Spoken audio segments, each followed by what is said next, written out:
The wrench slips, and my knuckle catches the edge of the lens housing, and I say something I won't repeat, and shake my hand out, and then go right back to what I was doing. Because that's the thing about this job. You don't get to stop. You don't get to be dramatic about a scraped knuckle when the whole point of what you're doing is making sure something works tonight. Something has to work tonight. The light has to go on. That's not optional. It's about 7:30 in the evening, Saturday. The sun isn't quite down yet, but the sky over the water has gone that deep bruised orange that means it's going in a hurry. And I've been up here in the lantern room for going on 2 hours, trying to replace a worn bearing in the rotation mechanism. The bearing itself took me maybe 20 minutes to swap out. The part that's taking forever is cleaning the old grease out of the housing, because whoever did this last, and it was me, 2 years ago, so I'm only insulting myself here, used way too much of it, and now it's gone thick and brown, and half of it has worked its way into places it was never supposed to reach. I have a rag that used to be a t-shirt. I have a can of solvent that's about a quarter full. I have a flashlight propped against the housing bracket because the lantern room's overhead light blew out 3 weeks ago, and I haven't gotten around to replacing the bulb yet, and in the daylight that hasn't mattered. But right now, as the sun goes, the shadows in here are getting long, and everything smells like grease and solvent and old salt, and the view through the glass panels, 62 feet up, is the kind of thing that'd be worth painting if you had the time to stand still long enough to look at it. I don't, so I don't. The sea tonight is what I'd call unsettled. Not rough. Rough would be whitecaps all the way to the horizon, and the spray coming up the cliff face at an angle that hits the gallery windows. Unsettled is something else.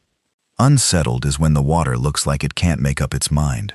There are small swells running from the south and a separate chop from the northwest, and they keep cutting across each other, so the surface has this weird, indecisive texture, like it's been stirred rather than moved. I've seen it before. Usually means weather is arguing with itself somewhere out there, and whatever it decides will show up here in 6 or 8 hours. I note this and go back to the grease. Harwick Point Lighthouse has been standing since 1887. I know this because it says so on a plaque in the cottage downstairs that I've read approximately 3,000 times, mostly while waiting for coffee to brew. The tower itself is gray stone, about 62 feet to the lantern room floor, and it sits on a headland that juts out into the channel like a fist. The cottage is attached to the base on the landward side. Access road comes in from the village about 1.5 miles inland. Harwick Cove. Population maybe 800 when everyone's home. Somewhat less in September, because the summer people have gone back, and the fishing boats have started coming in for the season. The road is single-track tarmac for most of it, and gravel for the last 300 meters, and when the spring tides come in, and the headland floods at both access points, which happens 3 or 4 times a year, I am technically unreachable by land. I've been here 4 years. This is my 3rd posting. I did 2 years at Faring South first, which is automated, mostly just routine visits, and 1 year at Keswick Head on the west coast before the service transferred me here. Harwick Point isn't fully automated. The beacon runs on automated timers, but the mechanism requires regular manual maintenance. The fog signal equipment has to be physically checked. And there are systems in the cottage, the weather monitoring equipment, the old Trinity House radio gear, the backup generator, that someone has to be physically present to keep working. So that's me, Owen Dalby, Lighthouse Maintenance Technician Grade 3, HM Lighthouse Board, living alone in a stone cottage attached to a 19th century tower on a bit of land that sticks out into the sea. I have not thought of it as running away. I made a decision to take this posting, and I stand by it. The pay is good, and the job has a clear purpose. And on most evenings, when the light comes on, and you can see it from the village and from the boats, there is something satisfying about that. Something working. Something that needs to work. Working, because you made it work. My hand has stopped stinging. Good. I get the last of the old grease out of the left housing bracket, and wipe my hand on the rag that used to be a she-shirt, and start applying the new grease from the tube, carefully, not too much, not too little, going by feel, because I've done this often enough that my hands know. The rotation mechanism at Harwick Point is a 1960s electric drive, with some 1980s modifications, and the original gear train from 1887 still partially intact as a backup, which means the whole assembly is a bit like a palimpsest, layers of different eras trying to cooperate. Most of the time they do. When they don't, it's usually the bearing, which is why I'm here. I get the new bearing seated. I turn the mechanism slowly by hand to check the feel of it. Smooth. Good. I add a little more grease to the right housing. It's slightly worn and runs a bit rough. And do it again. Better. I'll run it on the manual timer tonight to be sure before I leave it on automated. Outside, the wind picks up for a moment. A long, low moan around the gallery railing, and then drops again. The sea makes its complicated, indecisive sound, 60 feet below. I'm about to start reassembling the housing cover when I hear the cottage door. Not knock. Door. Like someone who already tried knocking and didn't get an answer and tried the handle. And it opened. Because I don't lock it. Because there's nothing up here to steal that would be worth the climb. And now they're inside. I lean to look down through the stairwell opening in the lantern room floor. The spiral stairs go down through the watch room, the service room, the machinery room, and then through the connector passage to the cottage. It's dark in the stairwell. I can hear someone climbing. Not in a hurry, not scared, but not casual either. There's a particular quality to the footsteps, a careful quality, like someone who's measuring each step before they take it. I know those footsteps. My body knows before my brain catches up. Something in my chest does a thing I haven't felt in a long time, and I don't name it. I just put my tools down on the equipment mat and stand up and wait. She comes through the stairwell hatch into the lantern room and straightens up and looks at me, and I look at her, and for about 3 seconds neither of us says anything. Claire Hennessy. 28 months since I last saw her face in person, and the last time was not a good occasion, and she looks different. Not the way people mean when they say it to be polite, but actually different. Her hair's shorter. She's wearing a yellow waterproof jacket that I've never seen before, and jeans with mud on the knees, and she's carrying a canvas bag over one shoulder that looks heavy, and she's out of breath from the climb, and her eyes are doing something that takes me a moment to read.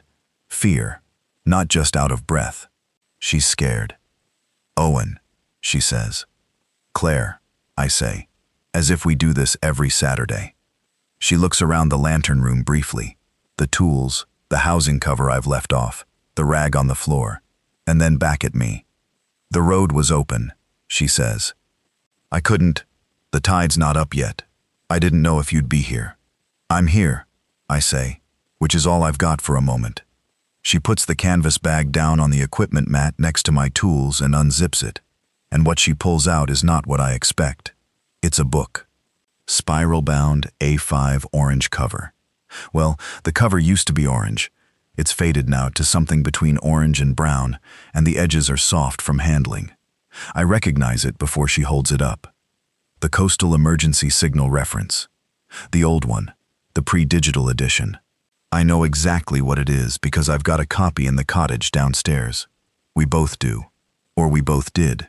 We were both doing our training course in Portland at the same time when we got those, which is how we met, which is a fact I don't think about when I can help it.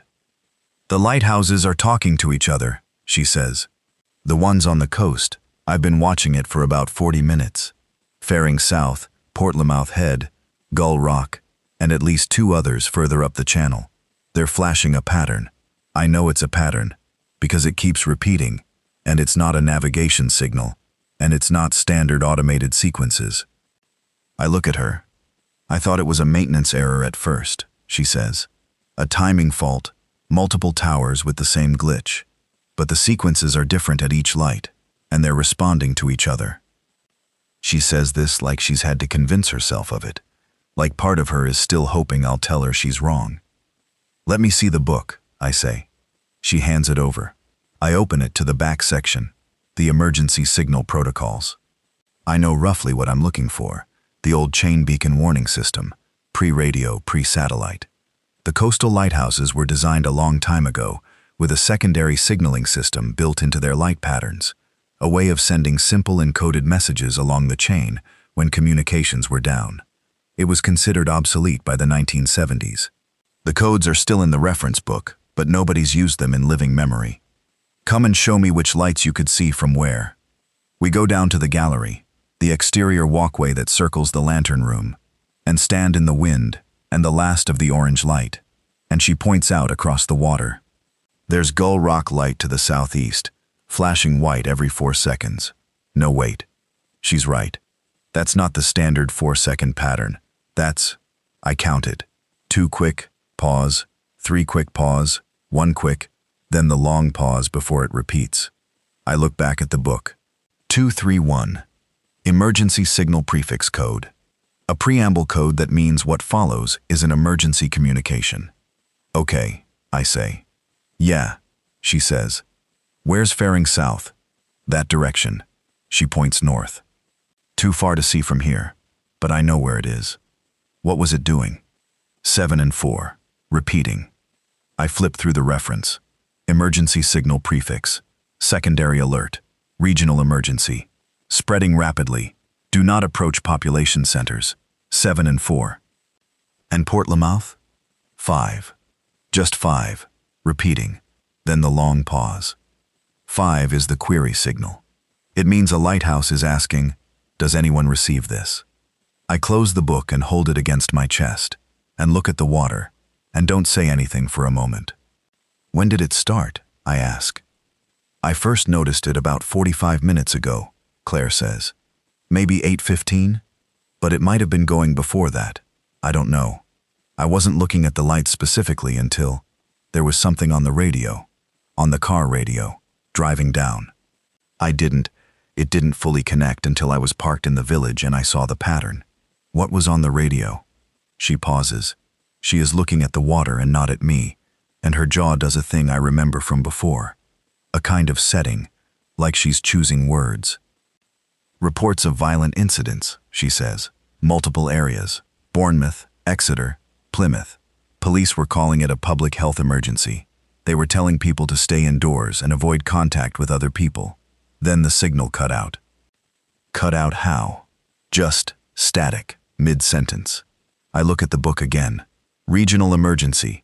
Spreading rapidly. Do not approach population centers. Come inside, I say.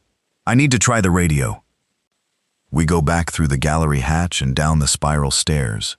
Through the watchroom. I've got charts and equipment in there. A work table. The old analog barometer that I check every morning out of habit. And then down through the service room and the machinery room to the connector passage and into the cottage.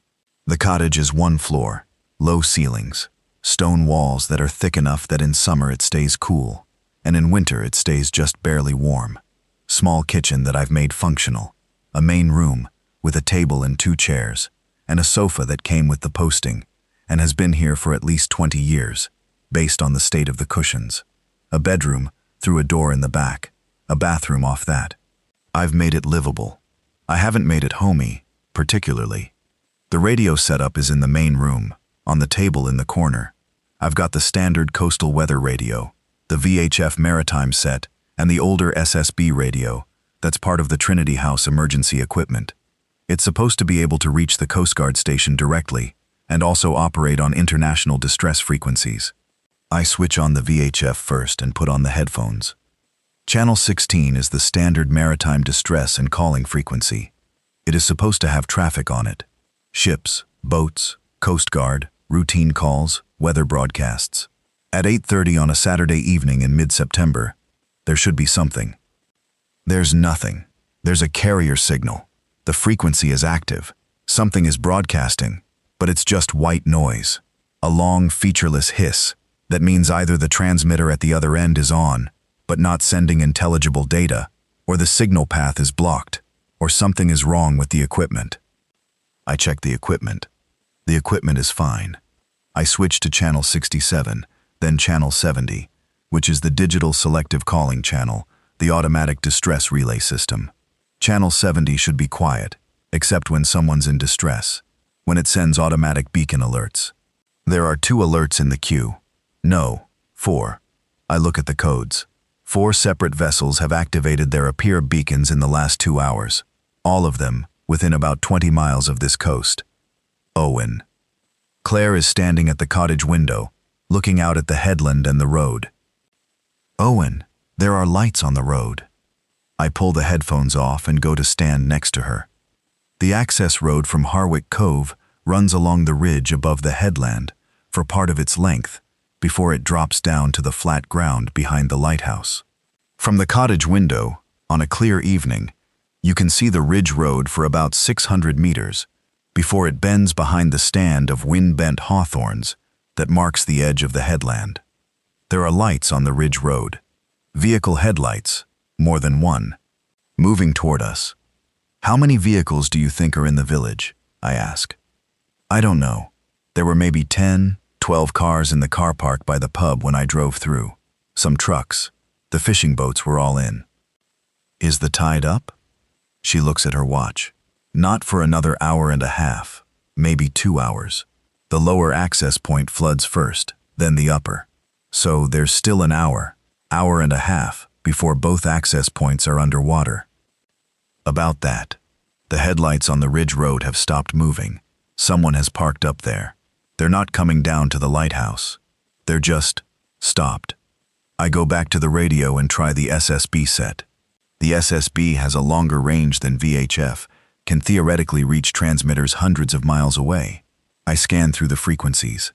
The international distress frequency, 2182 kilohertz, is not empty. There's something on it, a voice, but it's coming in fragments, cutting in and out. I adjust the squelch and lean in. All coastal stations. This is Maritime Rescue Coordinate. All traffic. Priority. Outbreak. Confirmed locations include: do not, shelter in place. Do not approach. Repeat, do not approach. Then static. I try to raise them. Harwick Point calling Maritime Rescue Coordination. Do you receive? Over. Nothing.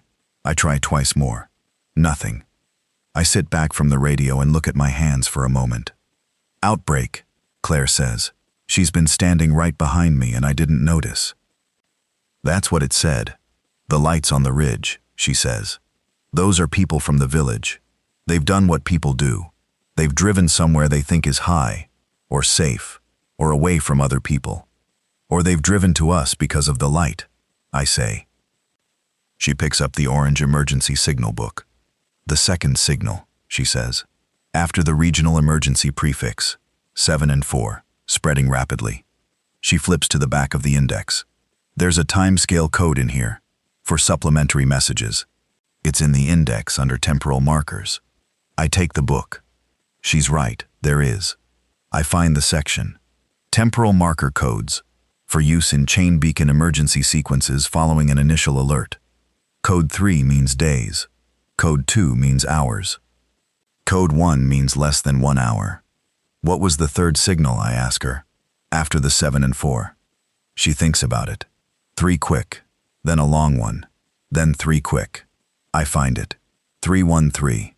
Temporal qualifier. 3 hours.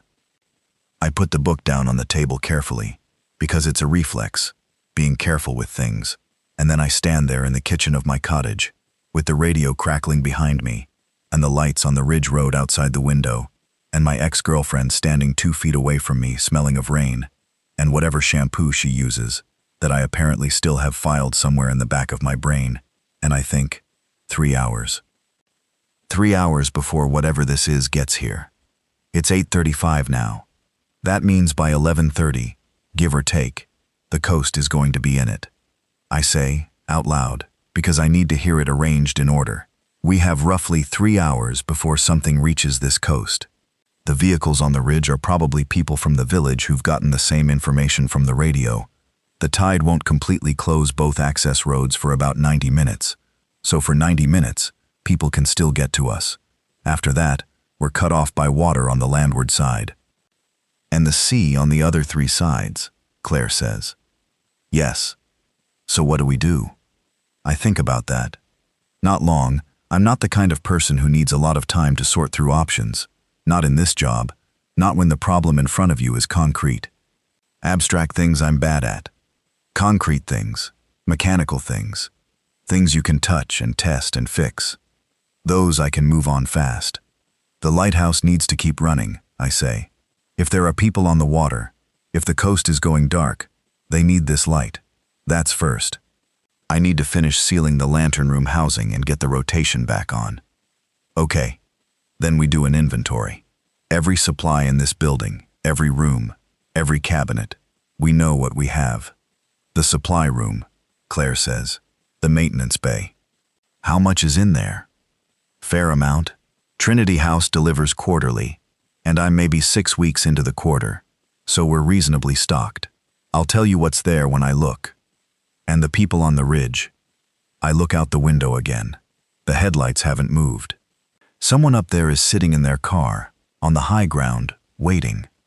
If they come down before the tide closes, I say, I need to know who they are and what they're bringing. I'm not just opening this building up to strangers in a crisis without knowing what I'm inviting in. Claire looks at me. There is something in her expression I can't quite read in this light. All right, she says. What do you need me to do right now? Can you keep monitoring the lights? You've got the code book. If any of the other towers along the coast send a new signal, I need to know. Yes. Go up to the gallery. Take your phone and the book. Write down anything you see. She picks up the bag she came with. I realize I haven't asked her what else is in it, and goes. I hear her footsteps on the stairs, measured and quiet. I turn back to the radio and try channel 16 one more time. Hiss, hiss. Then, faintly, something that might be a voice. I turn the gain up. 2 boats. Position 2 miles south of Harwick Point. Requesting, anyone, please if anyone is monitoring. I pick up the handset. This is Harwick Point Lighthouse on channel 16. I receive you faint but readable. Please say your vessel name and situation. Over. Silence. Then, oh God. Oh, this is Sarah. It's the Molly Jane. It's a fishing boat. We've got 9 people on board and we don't know where to go. The harbor at Cove is. There are people on the dock and there, something in the background. A shout. A sound I can't identify. We need somewhere to go. Is the lighthouse? Is it safe? Is it safe? I don't know the answer to that. What I know is that it's a stone building on a rock headland, and as of right now, there's nothing between us and the water except 60 feet of cliff face. And the access road from the village is still open, and I have maybe 2.5 hours before whatever is coming reaches this coast. Molly Jane, this is Harwick Point. I cannot guarantee anything, but there is a small jetty on the south face of the headland, below the lighthouse. It's only accessible in calm seas, and I don't know what condition it's in right now. I would need to check it. Can you hold your position 2 miles out for 30 minutes? A pause. Then, yes. Yes, we can do that. Thank you. God, thank you. Harwick Point out. Stand by on this frequency. I put the handset down and go to the supply room. The supply room is through a door off the connector passage, a low-ceilinged space that runs under the base of the tower. Harwick Point was built to house a full-time keeper and 2 assistants, back when that was the model, and the storage capacity reflects that. The shelving along 3 walls is metal, old but solid, and the current stocking is, well, it's decent. I go through it fast, just eyeballing amounts. Bottled water, 6 cases, 12 liters each, plus a 50-liter water butt that's full. Tinned food, a lot of it, because I order in bulk and the last delivery was 6 weeks ago. And I haven't eaten through much, because I shop from the tinned stocks and replenish fresh stuff from the village every week or 2. I've got maybe 60, 70 tins of various things. Baked beans, tomatoes, sweet corn, chickpeas, tuna, sardines, corned beef, soup, pasta and rice in sealed buckets, cooking oil, tea, coffee, sugar, crackers and biscuits, a fair few packets, salt and some basic spices, a sack of porridge oats that's 3/4 full. There's also the generator fuel, 3 20-liter jerry cans of diesel, plus whatever's in the main tank, which I last filled from the tank when the delivery came, and it should be at about 3/4. So call it maybe 70, 75 liters in the main tank, 60 in the cans. The generator runs the lighthouse power and burns about 2 to 3 liters an hour at standard load, Basic tools and hardware. I've got a full tool chest in the maintenance bay off the supply room, and 2 full cases of spare parts and fixings. I stand in the supply room doorway and do the math in my head. For one person, what I have here is easily 2 or 3 months. For 9 people from a boat, plus whatever is already in the building, different calculation. Considerably more complicated calculation. But the immediate problem isn't food. The immediate problem is the mechanism in the lantern room, the people on the Ridge Road, and the Molly Jane sitting 2 miles offshore with 9 people on board. I grab my jacket from the hook in the corridor and go back up. Claire is on the gallery when I get to the top, the emergency signal book open on the railing in front of her, her phone out. 3 new signals in the last 10 minutes, she says as I push through the hatch. Gullrock added something after the 7-4, code 81. I take the book. Code 81, threat is biological, moving via human contact. Faring south has gone dark, she says, completely. No standard navigation flash, no emergency pattern, just off. Faring south is automated. There's no one there to switch it off. Something has interrupted the power. And Portlamouth Head sent a new sequence, 12 and 6 and 6. I look it up. 12-6-6. Multiple threats. Approaching from 2 or more vectors. Request assistance. Okay, I say. I need to tell you about the radio. There's a boat 2 miles out, Molly Jane, 9 people on board. I've asked them to hold for 30 minutes. 9 people? Yes. Owen, if there are 9 on one boat and faring south has gone dark. There will be more, I say. I know. We look at each other in the wind on the gallery. The last light almost completely gone now. The sea dark below us, and the headland dark behind us, and the rotating light of Harwick Point going around and around above us, casting its pattern on the water. If the light works, I say, people on the water will see it. They'll come here. And if it brings everyone to us, we can't feed or shelter everyone, and some of them might be. She stops. I know, I say. How do we decide? That's the question I don't have a clean answer to. I let it sit for a moment and look down at the little jetty on the south face. It's barely visible in the growing dark, a stone structure with a rusted iron ladder that I've used maybe 3 times in 4 years, primarily to check the cliff face fixings for the maintenance cable. The jetty is about 5 meters long and can hold maybe 2 or 3 people standing. It's not built for docking a fishing boat. I'm going to go finish the lantern room first, I say. While I'm doing that, can you get back on the radio, channel 16? If any other boats are trying to contact us, get names and numbers of people. Write everything down. Yes. And keep watching the Ridge Road. If anyone comes down toward us, I need to know before they get to the door. I'll do it.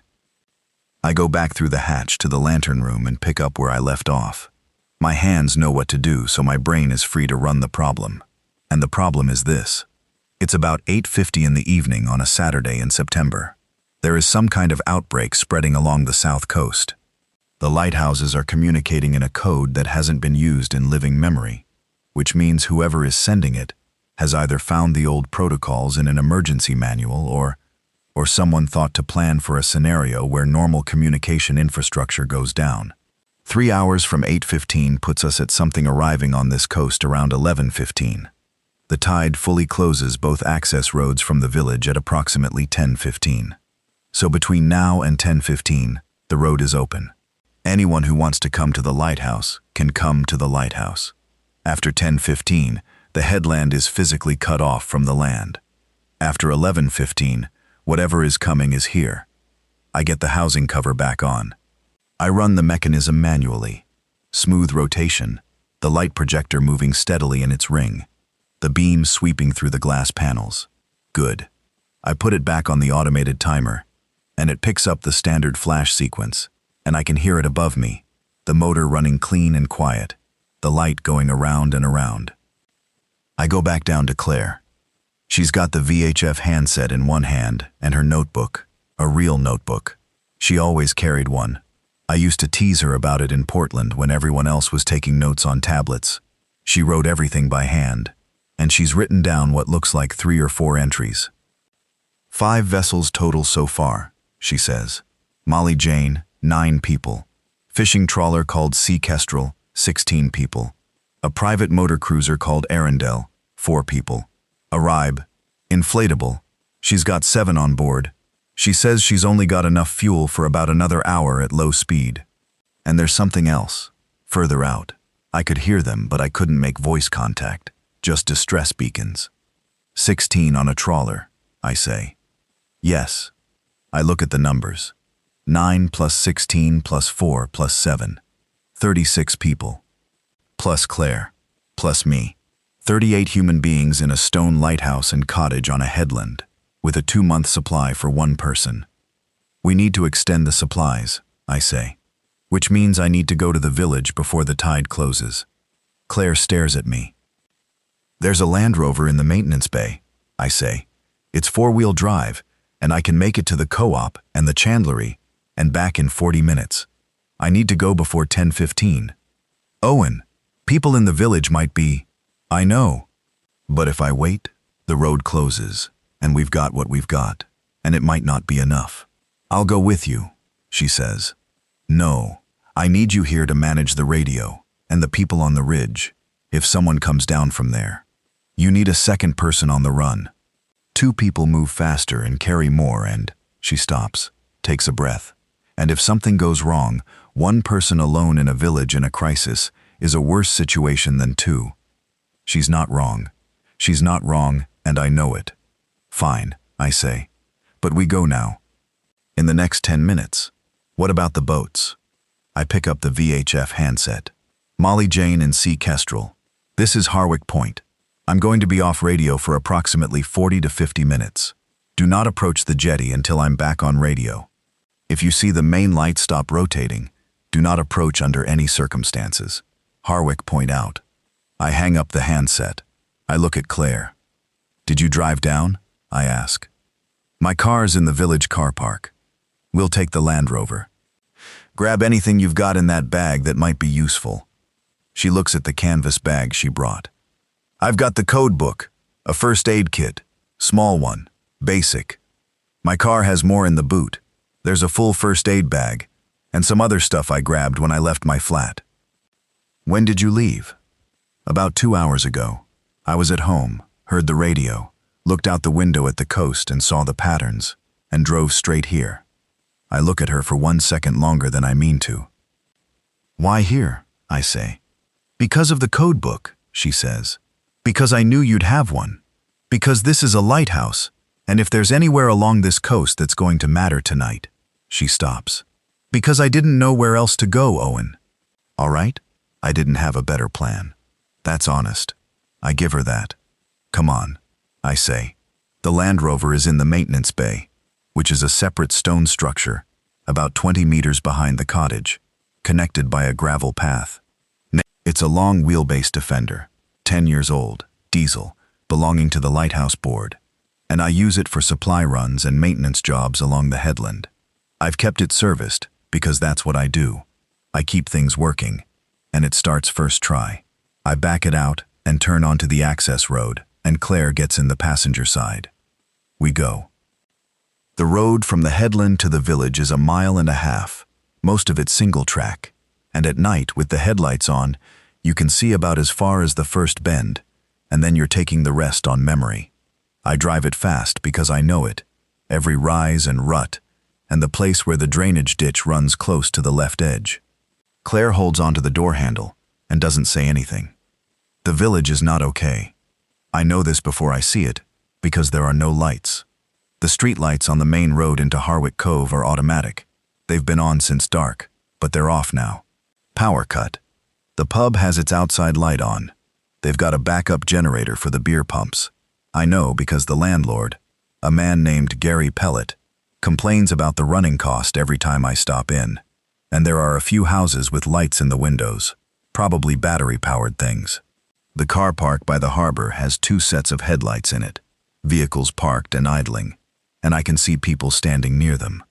I slow down and look. 3 or 4 figures near the vehicles, standing, not moving oddly, just people. One of them sees our headlights and raises a hand. Not a wave, more of a question, like, are you us or are you them? I stop and wind the window down. Lighthouse, I say. Owen Dalby. I'm the maintenance tech at Harwick Point. A man comes toward us. He's maybe 60, wearing a fisherman's smock, and his face in the headlights is exhausted. Not scared the way I expected, more the kind of tired that goes past scared. Bill Tredenick, he says. I skipper the Sea Kestrel. My crew. He looks back at the vehicles. We've got 16 people. I called you on the radio. I know, I say. Did you leave anyone on the boat? 2 of my lads, to keep her ready.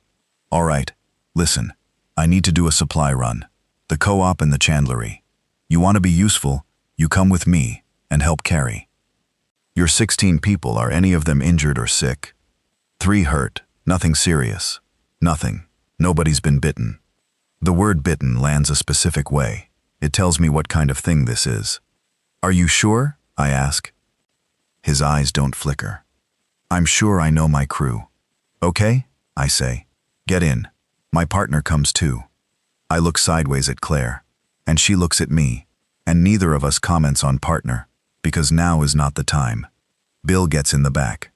I drive up the main street. The co-op is closed, but there's a window broken at the back. Not broken in, broken out. Someone left in a hurry through it, and the emergency light inside is still on, the battery-powered one they're required to have above the fire door. I take a trolley from the stack outside, which means at least nobody's looted the parking area, and go in through the front door with Bill's help. The lock's standard, 3 kicks near the frame and it goes. We work fast, and we work logically. I think about what I said when I was planning this. 38 people, minimum, probably more. I need to feed and water them for as long as we're here, and I don't know how long that is. I take all the pasta and rice I can find, every bag on the shelf, and I clear the shelf. Must be 60, 70 bags. Dried beans and lentils, another full shelf cleared. All the canned goods I can reach in 5 minutes. Tomatoes, baked beans, tuna, soup, chickpeas, kidney beans. Long life milk. Every bottle of water on the display stand, 8.5-liter bottles. All the salt, all the sugar. Oil, 3 large bottles. Tea and coffee, both tins, all of them. Biscuits, crackers, nuts. Everything on the snack aisle that won't go bad. Multivitamins, 2 boxes. Ibuprofen, paracetamol, antiseptic wipes, plasters, bandages. The whole pharmacy section, small as it is. Bill and Claire are carrying out while I'm filling. We load the Land Rover bed once, drive it back to the car park, transfer to Bill's van. There are 2 vehicles here, and I take both, driving one and Bill driving the other, and then go back for a second run. On the second run, I go to the chandlery 2 streets down. The chandlery is locked properly, deadbolt, but the owner is a man called Dennis Hatch, who I know slightly, and whose lockbox code I happen to know, because he gave it to me 18 months ago when I needed rope clips at 7 in the morning, and he wasn't in yet. I don't feel bad about using it now.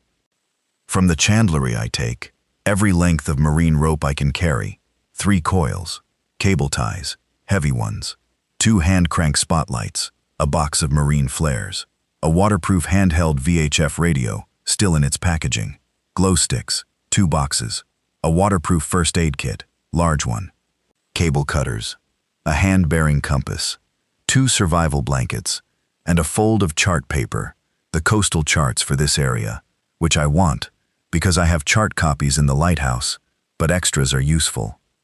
We load all of this in 11 minutes and start back. On the road out of the village, about 400 meters from the harbor, we see them.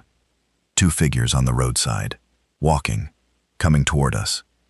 My headlights hit them and they stop. I stop the Land Rover. The 2 figures don't react the way people react when headlights hit them. They don't raise a hand or look away from the glare or make any gesture that shows they're aware of being suddenly blinded. They just stand there, facing the light, and then, slowly, they start moving toward us. The way they move is wrong. That's the only word I have for it. Not wrong like injured. Wrong like something is missing between the decision to move and the movement itself. Like there's a gap, a delay, a signal that has to travel further than it should. Their arms hang differently too, not swinging the way walking arms swing. Bill is behind me in the second vehicle. I look in my rear view and see his headlights still on. I don't wait. I pull the Land Rover forward and off the road, up the banking verge, around the two figures at a wide enough distance that the front corners of the vehicle clear them by about 3 meters, and then back onto the road. In my side mirror, I see them turning, following the sound of the engine, and I see Bill's van do the same thing, swerving wide, and then we're past them and on the headland road, and I am driving too fast for safety and not fast enough for my nerves. They were walking from the direction of the main road in, Claire says. Yes, which means they came from inland, not the harbor. Yes, neither of us says anything else until we're through the lower access point and up onto the headland itself, and the road behind us is empty.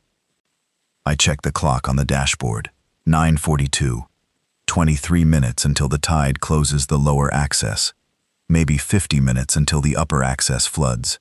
Enough time. I park the Land Rover in the maintenance bay and start unloading. Bill's van parks on the gravel behind the cottage, and he and Claire start carrying things in.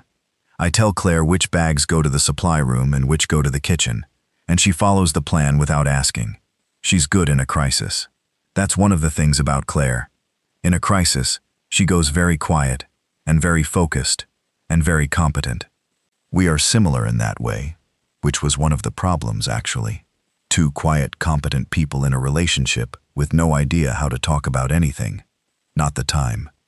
Once everything's in and the vehicles are secured, I go back to the radio. The VHF is alive with chatter now, not organized. People calling and cutting across each other, multiple voices, static, distorted transmissions. I work through it. The Molly Jane is still holding at 2 miles out, asking for an update. Sea Kestrel's 2 crew members are asking when to bring the boat in. The RIB is running out of time. I can hear the anxiety in the woman's voice.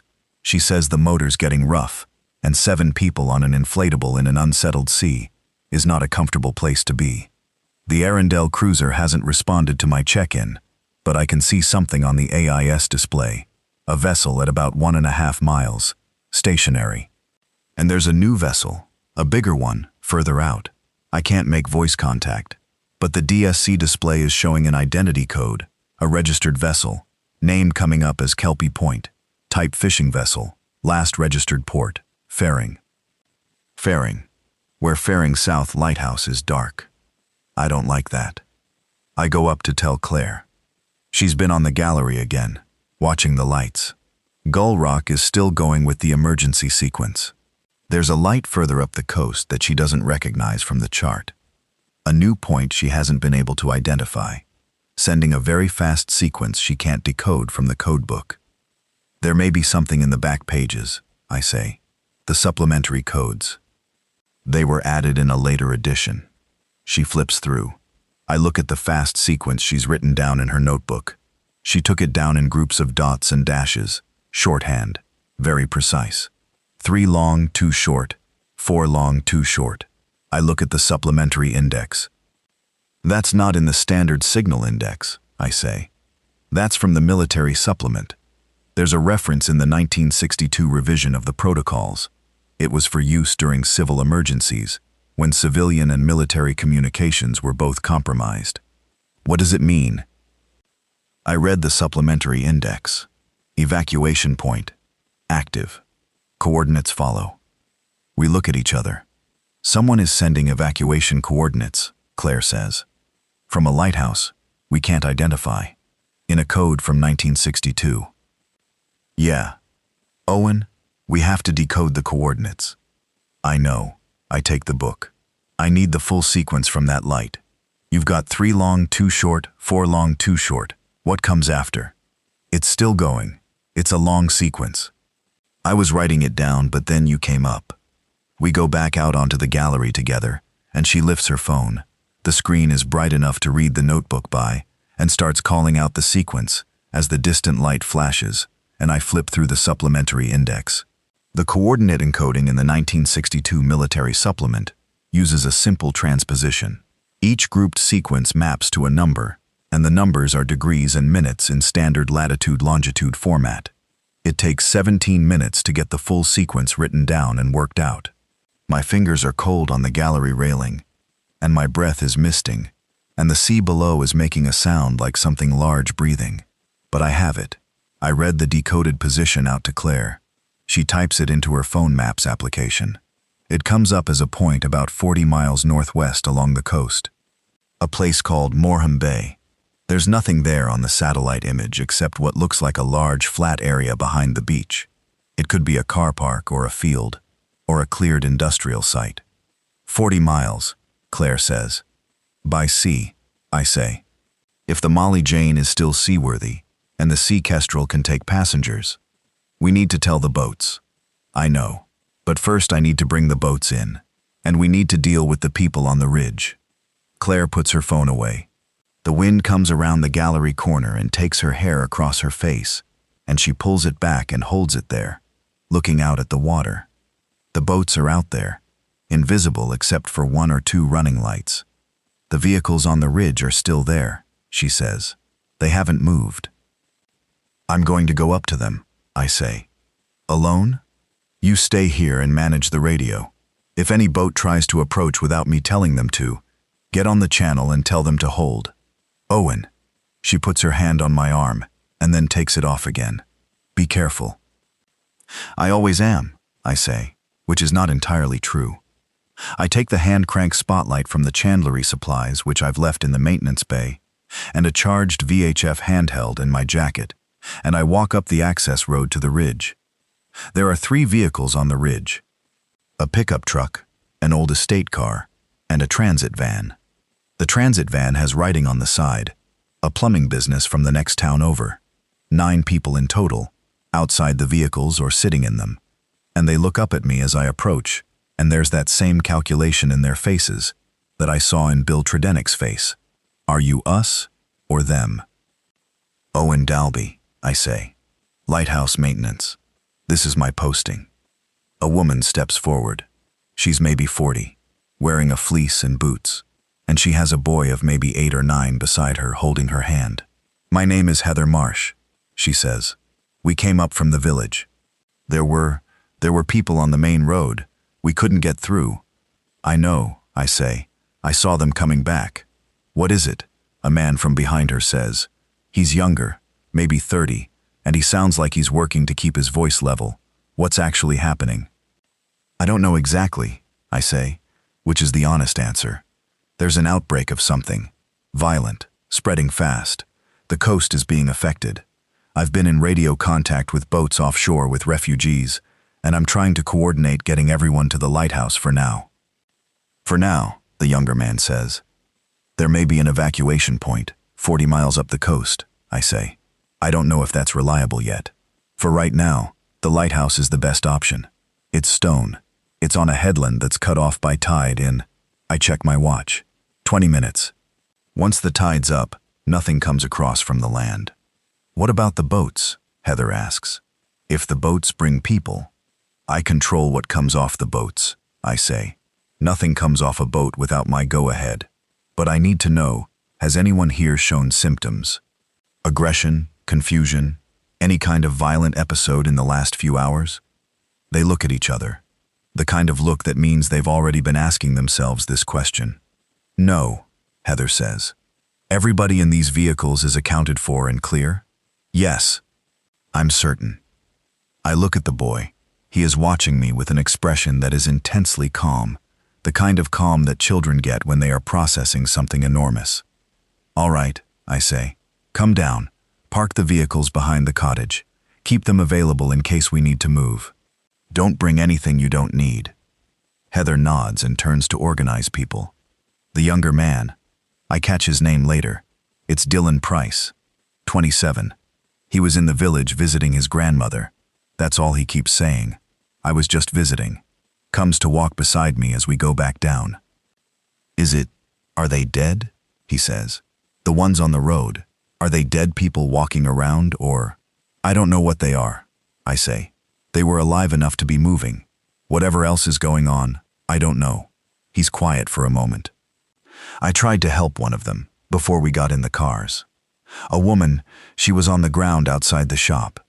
I went to check on her and he swallows. She grabbed my arm. I pulled away. I wasn't bitten or anything, but Which arm? I say.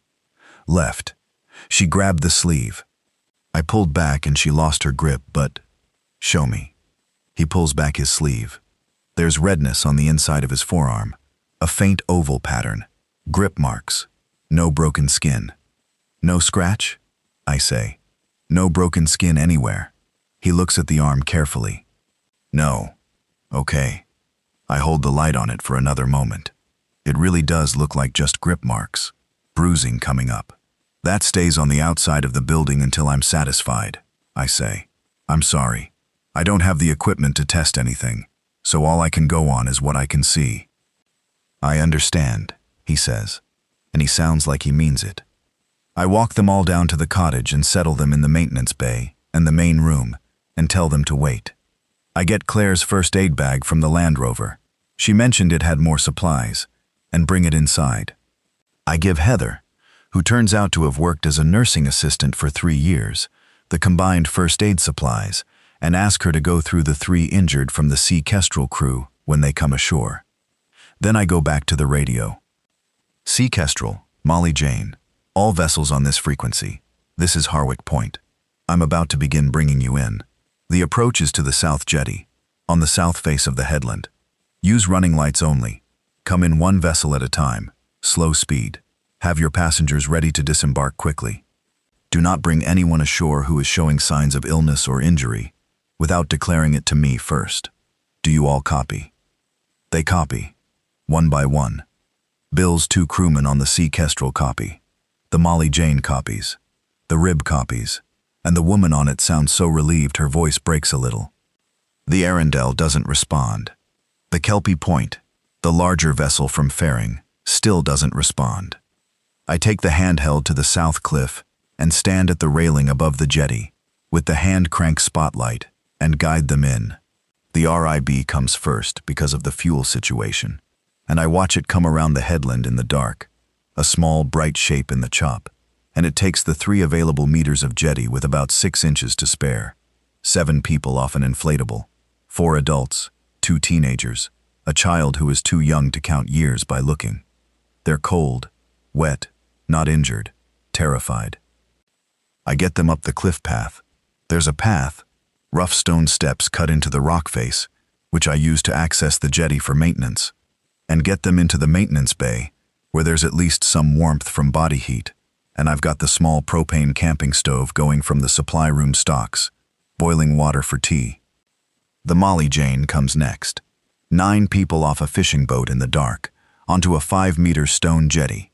It takes 12 minutes and 3 attempts, because the swell is pushing the hull unpredictably, and 2 of the passengers are elderly, and 1 has a child she won't let go of, even to step across the gap. But they get there. Sarah, the woman from the radio, is 23, and she has been holding 16 people together on that boat for 2 hours, and she is running on something that is pure determination and not much else. She shakes my hand on the jetty and doesn't say anything, just nods. Sea Kestrel next. Bill's 2 crewmen had done a good job keeping her ready. She's a bigger vessel, 30-foot trawler, and she can't dock at the jetty directly, but she can hold off 5 meters and put people over the side in a dinghy. It takes longer. 16 people, 3 with minor injuries, cuts, bruising, 1 with a sprained ankle, and they come off in groups of 4 in the dinghy and step onto the jetty and then up the path. 42 people, plus me, plus Claire, 44. I stand at the top of the cliff path and count them in, and the whole time I am thinking about the Arundel, still stationary 1.5 miles out, and the Kelpie Point somewhere further back in the dark. It's 10:53. Both access roads are now flooded. The headland is cut off. I go up to find Claire. She's in the watch room, which I've started using as a kind of operations center. Chart table, radio, a board where I've put paper and markers, and started listing what we have and who's here. She looks at the board when I come in. 44, I say. Everyone from the 3 vessels, 9 from the Ridge, Bill's crew. And 3 of those are injured. Minor. Heather's looking at them. And the unaccounted for? Arundel hasn't responded. And the Kelpie Point is still out there. I can see it on the AIS. It's moved closer. It's less than a mile out now, moving at about 2 knots. No radio response. No navigation lights. Claire looks at me steadily. A boat with no lights moving toward us at night, she says. Yes. Owen. I've been looking at the pattern from the mystery light, the unidentified one sending the evacuation coordinates. I decoded another part of the sequence. What does it say? She looks at her notebook. Warning. Compromised vessel following evacuation signal. Dark running. Do not allow to dock. A boat running without lights, following the same signal we followed to get the evacuation coordinates. The Kelpie Point came from Faring. Faring South Lighthouse is dark. Whatever happened at Faring, whatever came there first, the Kelpie Point was there.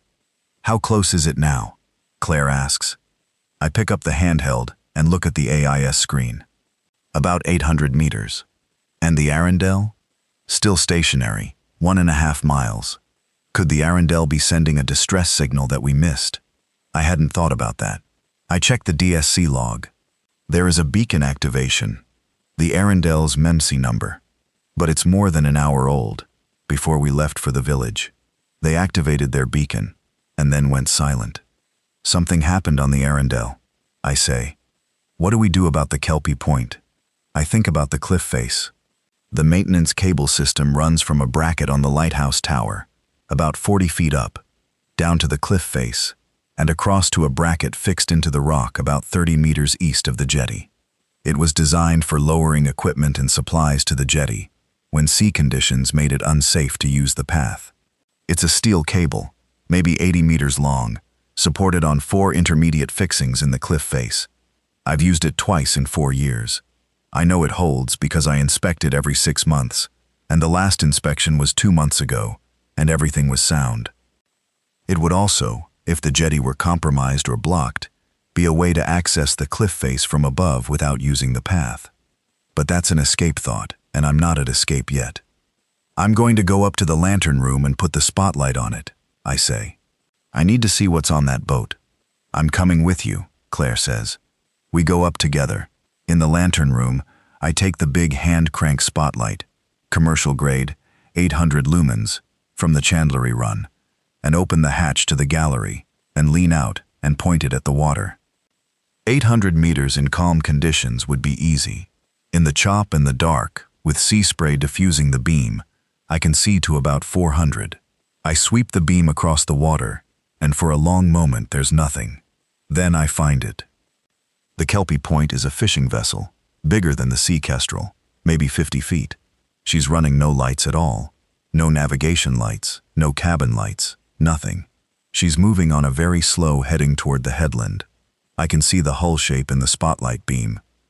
And on the deck, there are shapes on the deck. Not standing, not in the wheelhouse. On the deck, slumped against the gunnels, or slumped across the deck. 3 of them that I can see, not moving. But the boat is moving. Someone is in the wheelhouse.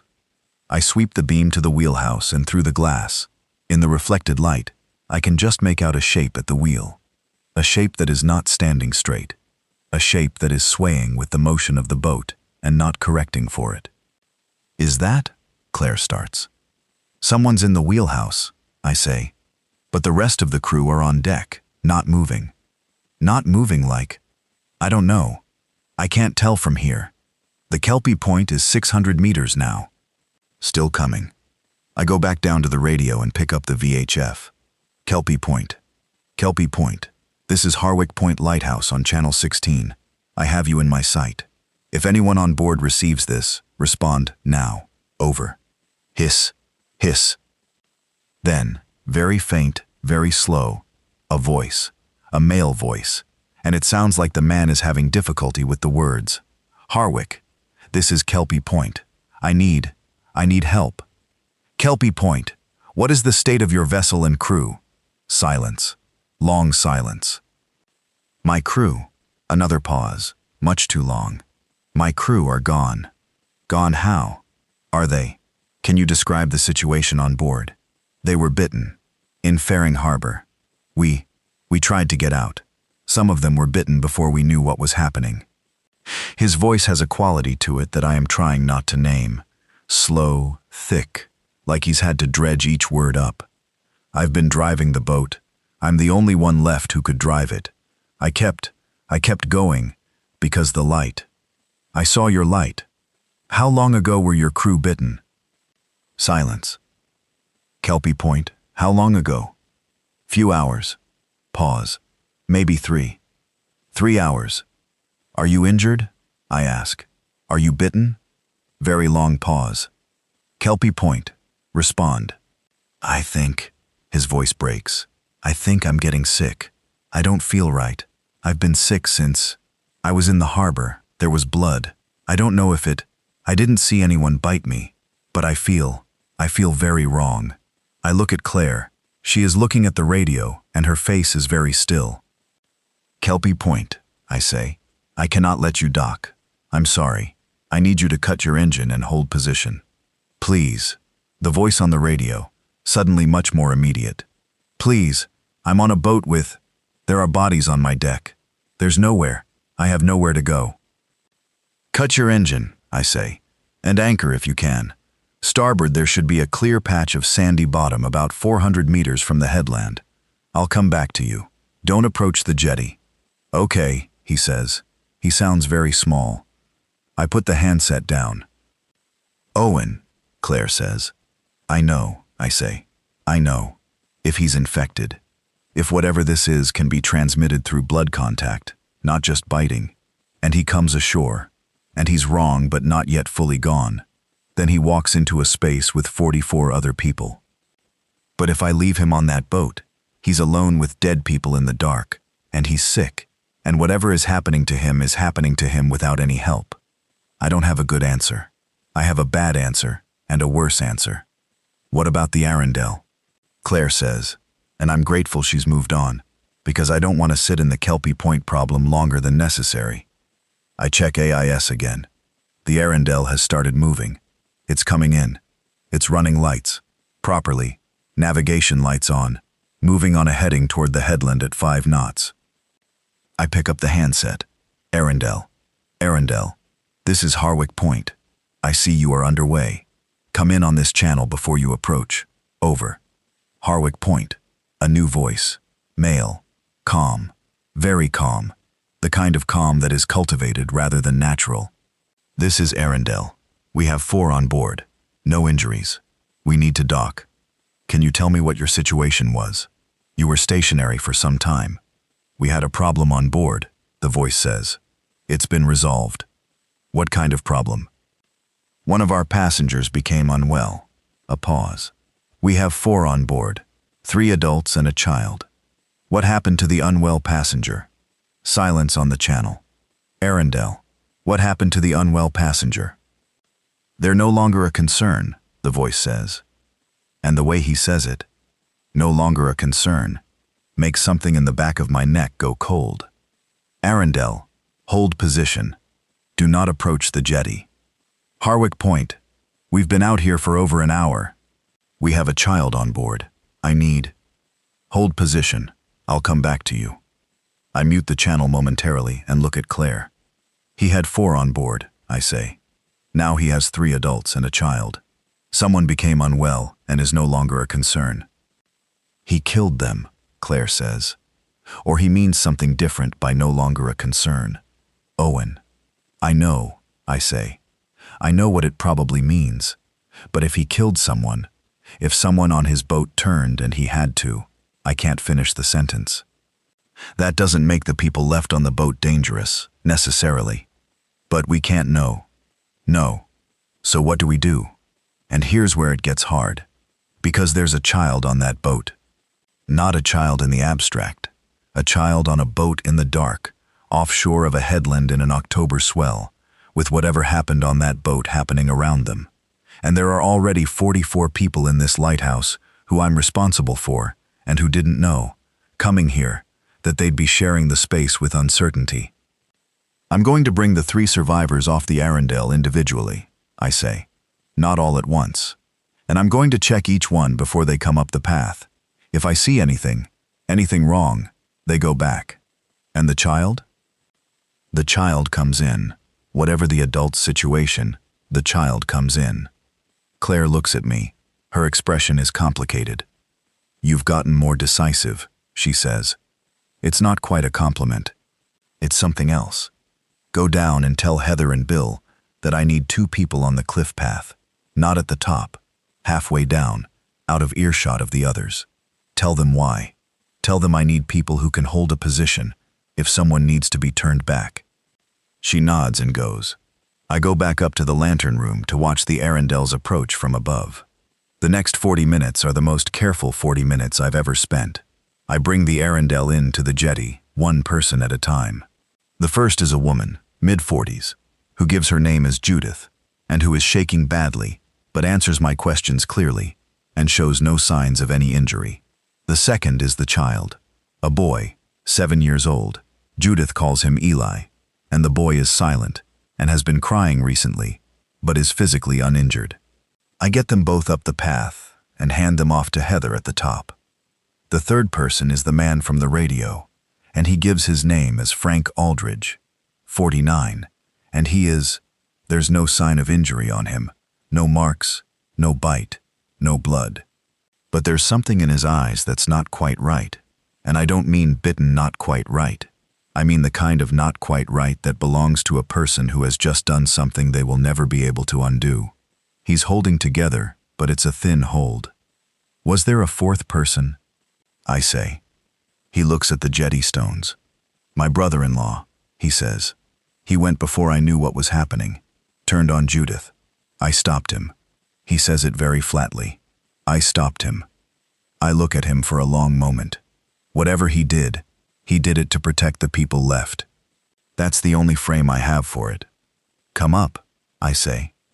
He goes up the path ahead of me, and I follow. And when we get to the top, Bill Tredenick is standing there. A big man, not aggressive but very solid, and he just watches Frank go past, and then looks at me, and I nod slightly, and he nods back. I go back to deal with the Kelpie point. The man's name, I get this from the AIS data because he hasn't told me, is registered as R. Wainwright, vessel owner. When I raise him again on the VHF, he sounds worse than he did 20 minutes ago. His words are slow and his breathing is audible. Mr. Wainwright, I say, are you anchored? Yeah, he says, I think so. The anchor went down. I don't know if it caught.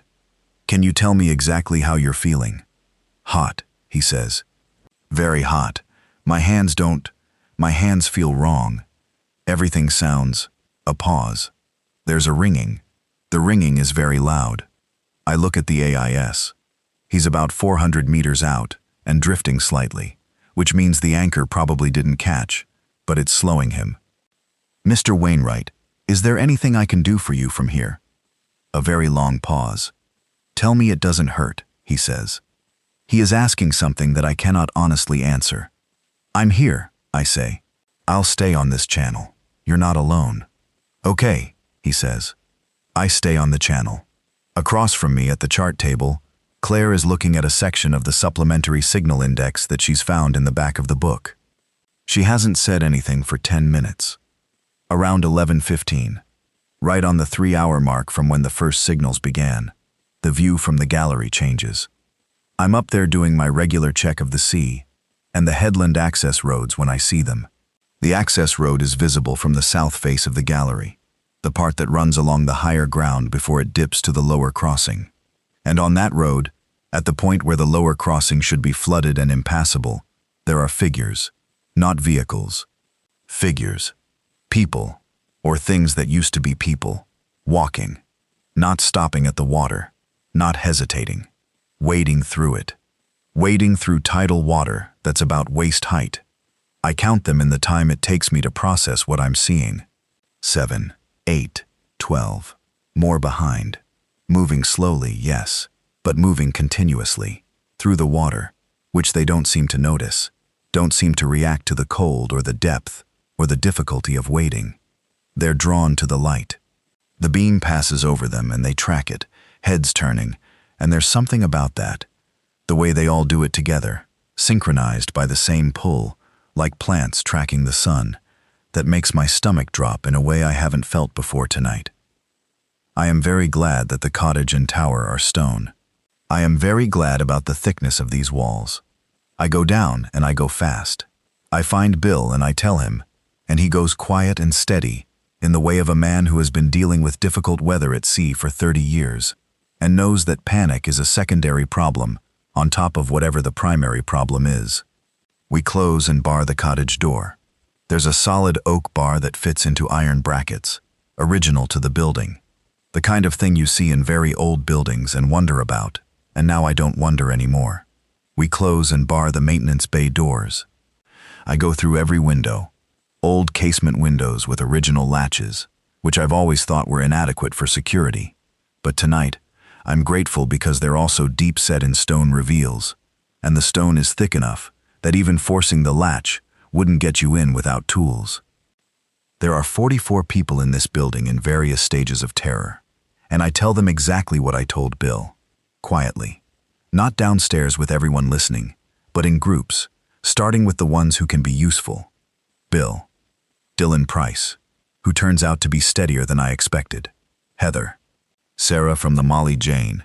Frank Aldridge, who has gone to a room in the cottage and shut the door, who I check on briefly. He's sitting on the floor against the wall, arms on his knees, not crying, just very still. I tell each group the same thing. There are infected people coming down the access road.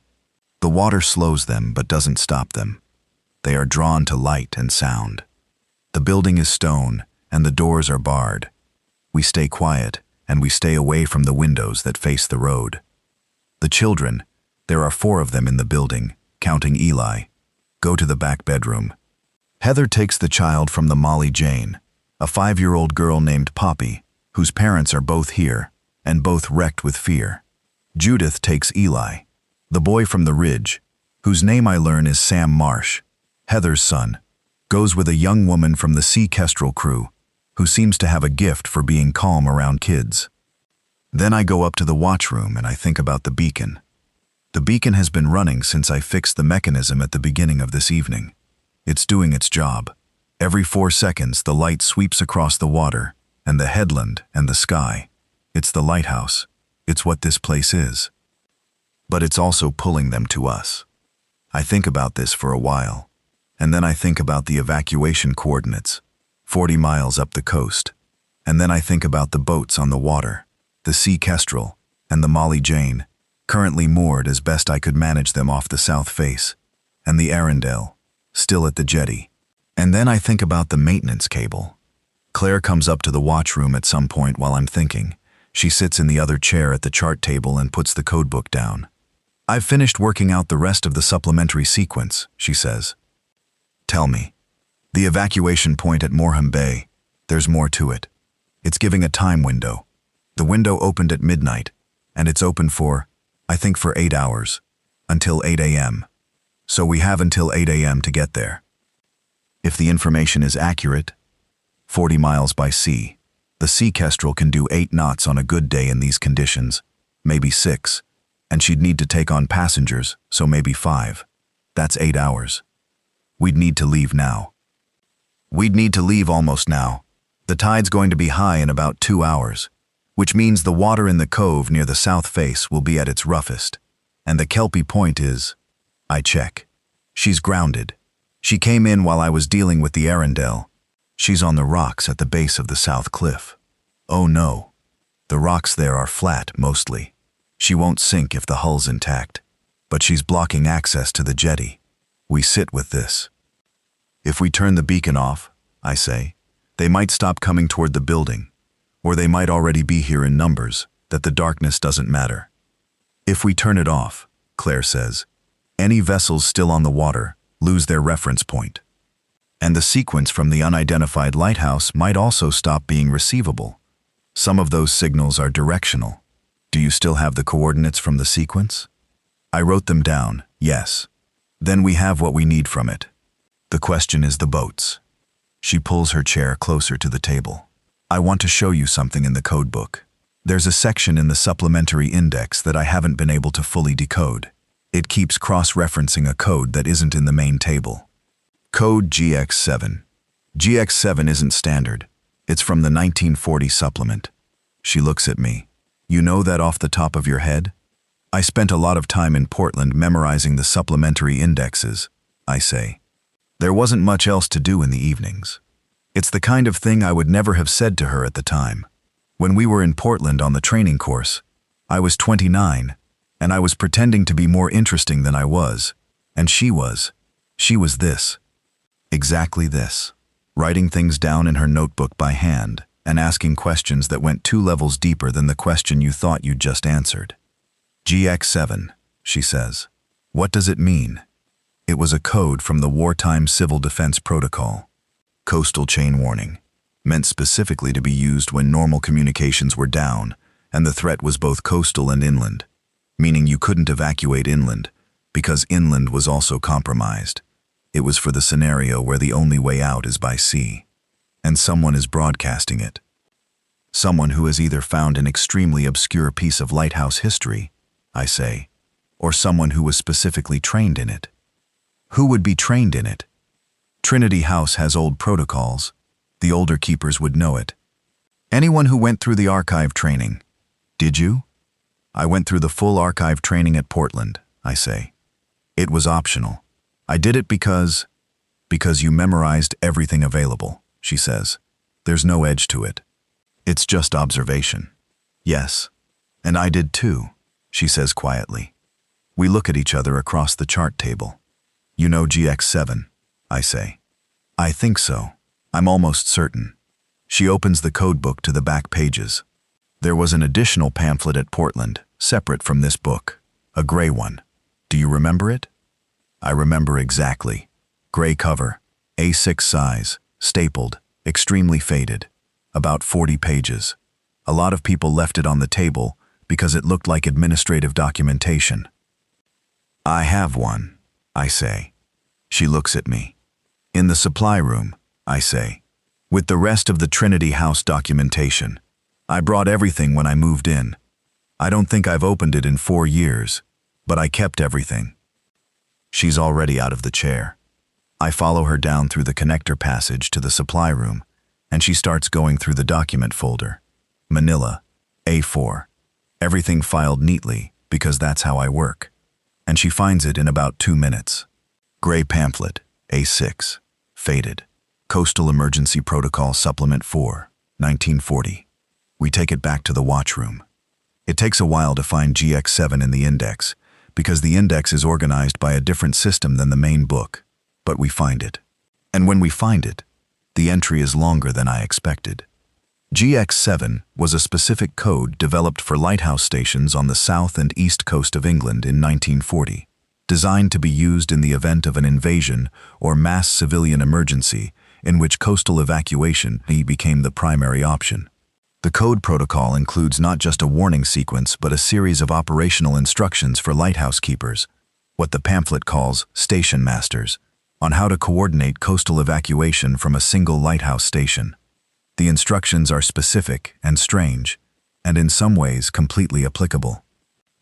I read them out to Claire, and she writes them in her notebook.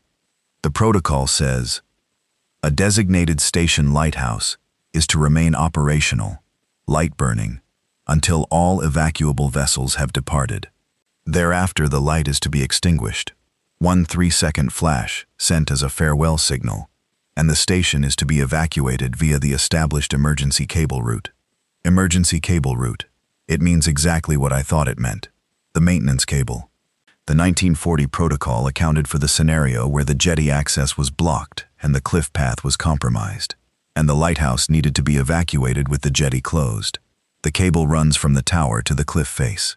In 1940, it would have been a rope or hawser. Now it's a steel maintenance cable with a pulley system, but the principle is the same. There's a handwritten annotation at the bottom of the page, made in pencil, almost illegible. Claire holds the light close and reads it. Station master at Harwick Point notes, cable end, east cliff face, accesses cliff base path that circumnavigates to the East Cove, approx 200 meters. East Cove has launch point. Annotation, 1941. East Cove, I say. It's a launch point, Claire says. A 1941 launch point, but it's a cove. If it was used for boat access in 1941, it might still be accessible. It's on the east side of the headland, I say. I've been down the cliff path on the south side, but I've never gone around the base on the east. The water is shallower there, less exposed. Could the boats go around? I think about the sea kestrel's draft, the passage between the rocks. The sea kestrel might be too deep. The rib could do it easily. The Arundel might manage at high tide. And the people who can't fit in the boats? The cable, I say. It's the only other option. And then, because it's relevant even though I don't want to say it, the last time I was on that cable was 2.5 years ago. I was inspecting the third intermediate fixing, and the pin had worked loose, and I was working it free, and I lost my grip on the safety clamp, and I was hanging from one hand for about 15 seconds before I got back on. Claire goes very still. I remember, she says. She does. She was in the cottage. She'd come to visit for a weekend, one of the last times she visited before the end, and she'd seen it from the gallery, and she hadn't shouted or done anything sudden because she knew that shouting was not helpful. She'd just stood there and watched, and when I came back in, she'd made tea, and we'd both pretended that the cups weren't rattling when we picked them up. The fixing is properly repaired now, I say. I did it myself, and I've checked it twice since. I know, she says. From below, from somewhere in the cottage, there's a sound, a dull thump, then another. We both go to the watchroom window, which faces inland, toward the access road. The headland is dark. I'd turned off the cottage exterior lights when I closed the building up, but the lighthouse beam sweeping overhead gives intermittent pulses of illumination, and in one of them I can see the road. There are figures on the road, at least 20, possibly more behind them.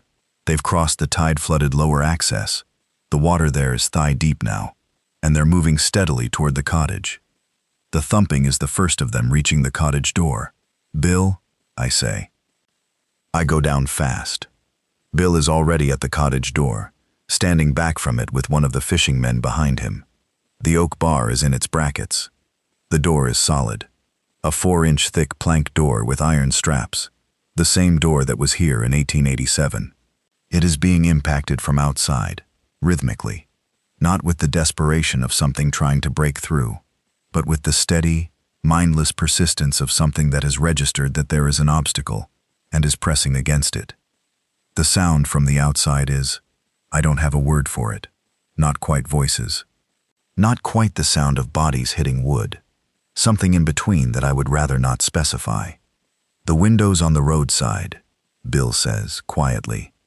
Deep-set stone reveals, I say. They can reach the glass from outside, but they'd have to climb in over 6 inches of stone sill with nothing to grip. The glass won't hold if they're persistent enough. How long? I don't know. Not tonight, if they're pushing rather than using tools. Longer, but not indefinitely. Dylan Price appears at the corridor entrance. The people in the service room can hear it, he says. There. Keep them calm, I say. Keep them away from that side of the building. I go back up. I need Claire, and I need the GX7 protocol, and I need to think through the sequence of what needs to happen. In the watchroom, here's what I'm planning, I say, and tell me if I'm wrong anywhere. She nods. We can't stay here indefinitely. Whatever's outside isn't going to leave. If it can get through the windows, even if it takes 12 hours. 12 hours is not long enough. We have 44 people and 1 stone building and 1 approach by sea. The jetty is blocked by the Kelpie Point grounded on the rocks. But the RIB, the inflatable, it can go around the headland to the East Cove if there's a usable launch point there, and the Arundel can probably do it at high tide. And the sea kestrel? The sea kestrel has to go around the outside, out past the headland and then east. She can't go through the shallows. She can meet the others at the East Cove. That's 2 vessels, Claire says. The RIB holds 7. The Arundel holds 4. That's 11 places for 44 people. 3 runs each, I say. RIB can do 3 runs to the Sea Kestrel and back, if the Sea Kestrel is anchored a few hundred meters out. The Arundel does a run and then holds. The Sea Kestrel takes everyone and heads for Moram Bay. It will take, she calculates it, 2 hours at least to move everyone. And we have until 8 a.m. What about the people who go later? They'll be here while whatever is outside gets more persistent. The cable route, I say. If the East Cliff path is clear and the East Cove is usable, we can move people down the cable to the cliff base and along the path while the boats are running. We don't wait for the boats to come back each time. We move people down continuously, and they wait at the East Cove. She's quiet for a moment. And the beacon? The protocol says, light burning until all evacuable vessels have departed. Then 1 farewell flash and extinguish. I look at the mechanism above me, the light going around. We follow the protocol. Owen, she says. What? She looks at the codebook. Then at me. When you were in Portland, the gray supplement. Did you know I had a copy too? I assumed everyone had one. I never opened mine, she says. I didn't even put it in a folder. It was in a box for 2 years, and when I was packing up, when I was moving out, I found it. I almost threw it away. Why didn't you? She picks it up from the chart table. Because it had a note in it. From the training course. She holds it out. In the inside front cover, in her own handwriting, it says, Owen says this is the one worth reading. I remember writing that. Leaning across the table in the Portland training room, taking her copy out of the stack she'd left on the seat, writing in it, handing it back. 2 years before the posting to Harwick Point. 3 years before the end of us. 4 years ago from tonight. She kept it. I don't say anything. She doesn't say anything. And then the sound from below changes. A new note. Higher. From the direction of the supply room, which has a small ground-level window on the east side. And I go. The supply room window is intact, but there's a shape pressing against the outside glass, and the glass is old, and the leading is older, and I can see hairline cracks. I find the longest piece of timber in the maintenance bay, part of a storm shutter from when the upper windows were storm shuttered, a solid oak panel, and I wedge it against the window from inside, braced between the sill and the shelving unit on the back wall. It won't hold indefinitely, but it will hold tonight. I check every other ground floor window. The ones on the north side and the inland side are being pressed from outside now. The roadside cottage windows I shore up with the remaining storm shutters, which I should have done earlier and didn't think of, and I feel the frustration of that.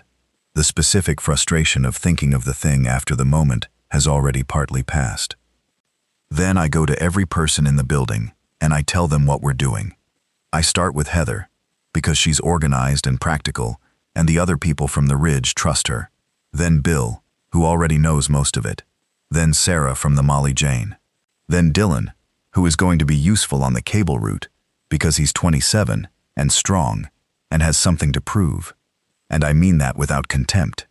I know what it's worth, having something to prove. Then the Sea Kestrel crew, who are fishermen and take operational briefings with a steadiness that I find immediately reassuring. Frank Aldridge, I find still in the back room. I tell him what we're doing, and he looks at me and says, "Do you need me?" "Yes," I say. "I need everyone." "What do I do?" "Come with me."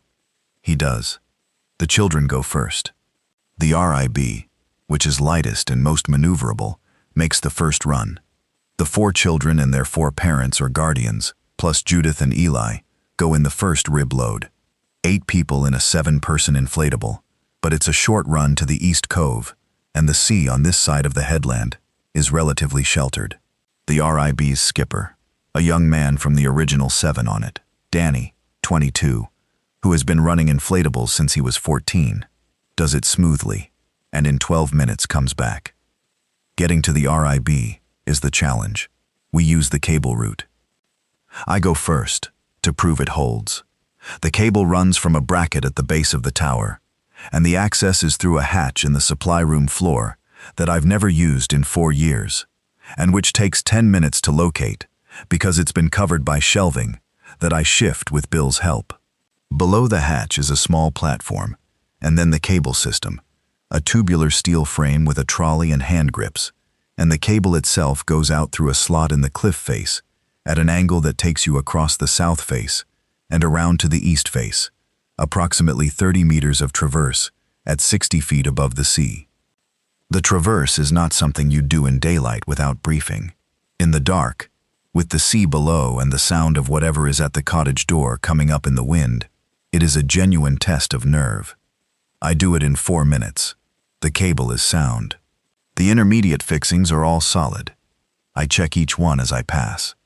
The platform at the east cliff face is a 2 by 2 meter steel grate, bolted to the rock, accessed by a ladder down to the rock base, and then the east path, a rough scramble of about 200 meters to the east cove.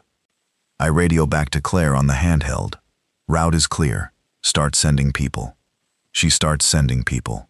The next 6 hours are the most exhausting I've spent in a body. I do the cable traverse 3 times, going ahead to check it's clear, coming back for the next group, going again. Bill does 2 traverses. Dylan does 3. We get people across in groups of 5, hand them down the ladder, walk them along the east path to the cove in groups, and load them into the RIB for the run to the sea kestrel, which is holding 400 meters off the east face, with her deck lights on, to give us a bearing. Most people make it across the cable without difficulty. It is not a complicated system to use.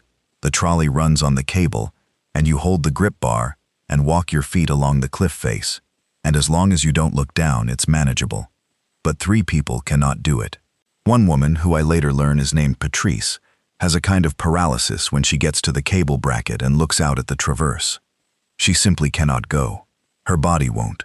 She stands at the top of the ladder looking at the cable and shaking her head with a look on her face that is not panic. It's more specific than panic, more absolute. I don't argue with her body's response. I tell her to wait, and I go back to the problem. There's a rope in the maintenance bay. 2 of the coils I took from the chandlery, 70-meter line, 5mm diameter. Not ideal for this. I rig a simple harness using the rope and cable ties, the kind of arrangement that would make a proper rigger wince, but which is functional. And I take Patrice across with the rope clipped to the cable trolley, so she's not free hanging, just following the cable with a connection. She goes. Slowly, eyes closed for most of it, but she goes. The other 2 who can't do the traverse unassisted I bring across the same way. The third one is a man who must weigh close to 110 kilograms, and the cable trolley protests the whole way, a grinding sound I don't enjoy, but the fixing holds. While this is happening, above us, the lighthouse is still running. The beam is going around every 4 seconds. From the east path, if I stop and look up, I can see it, and I can see the cottage below it, and the dark shapes of things on the road pressing against the outer walls, and the sound from up there it's part of the wind now, incorporated into it, so that I keep thinking the wind has a quality it didn't have before tonight. Not voices exactly, just something that used to be. Frank Aldridge is one of the most useful people in the building, and I didn't expect that. He's quiet, and the quiet has a heaviness in it, from whatever happened on the Arundel, but he moves efficiently, and he takes instructions without needing them explained, and he helps 3 people across the cable who would have struggled alone. At one point, I'm at the East Cove, watching the RIB load, and I hear footsteps on the path, and it's Frank coming down with the last 3 from the second to last group, and he helps them into the RIB, and then turns back to go up, and I say, "Wait." He waits. "You're part of the last group," I say. "There are 8 people left in the building. When we move them, you come." He looks at me. The cove is dark, and the RIB is pulling away toward the sea kestrel's lights, and the sound of the sea is all around us. "What happened on the boat?" I say. "However it happened, you kept 3 people alive." He doesn't respond to that directly. He says, "Is Claire one of the 8? "She's staying until the end," I say. "So am I." He nods. He goes back up. Claire is, as I said, staying until the end. This is not something I agreed to. It's something she decided, without asking. And I didn't argue, because she's right that I'd make the same choice if the positions were reversed. She's been managing the upper floors, the watchroom radio, the beacon mechanism, the gallery watch for any change in conditions outside. And she's been keeping count, writing every person's name down as they go over the cable, keeping track. At 5:40 in the morning, with light beginning to suggest itself on the horizon, not actual light yet, just a slightly different quality of dark, Claire comes down to the supply room with her notebook. 36 gone, she says. 8 remaining.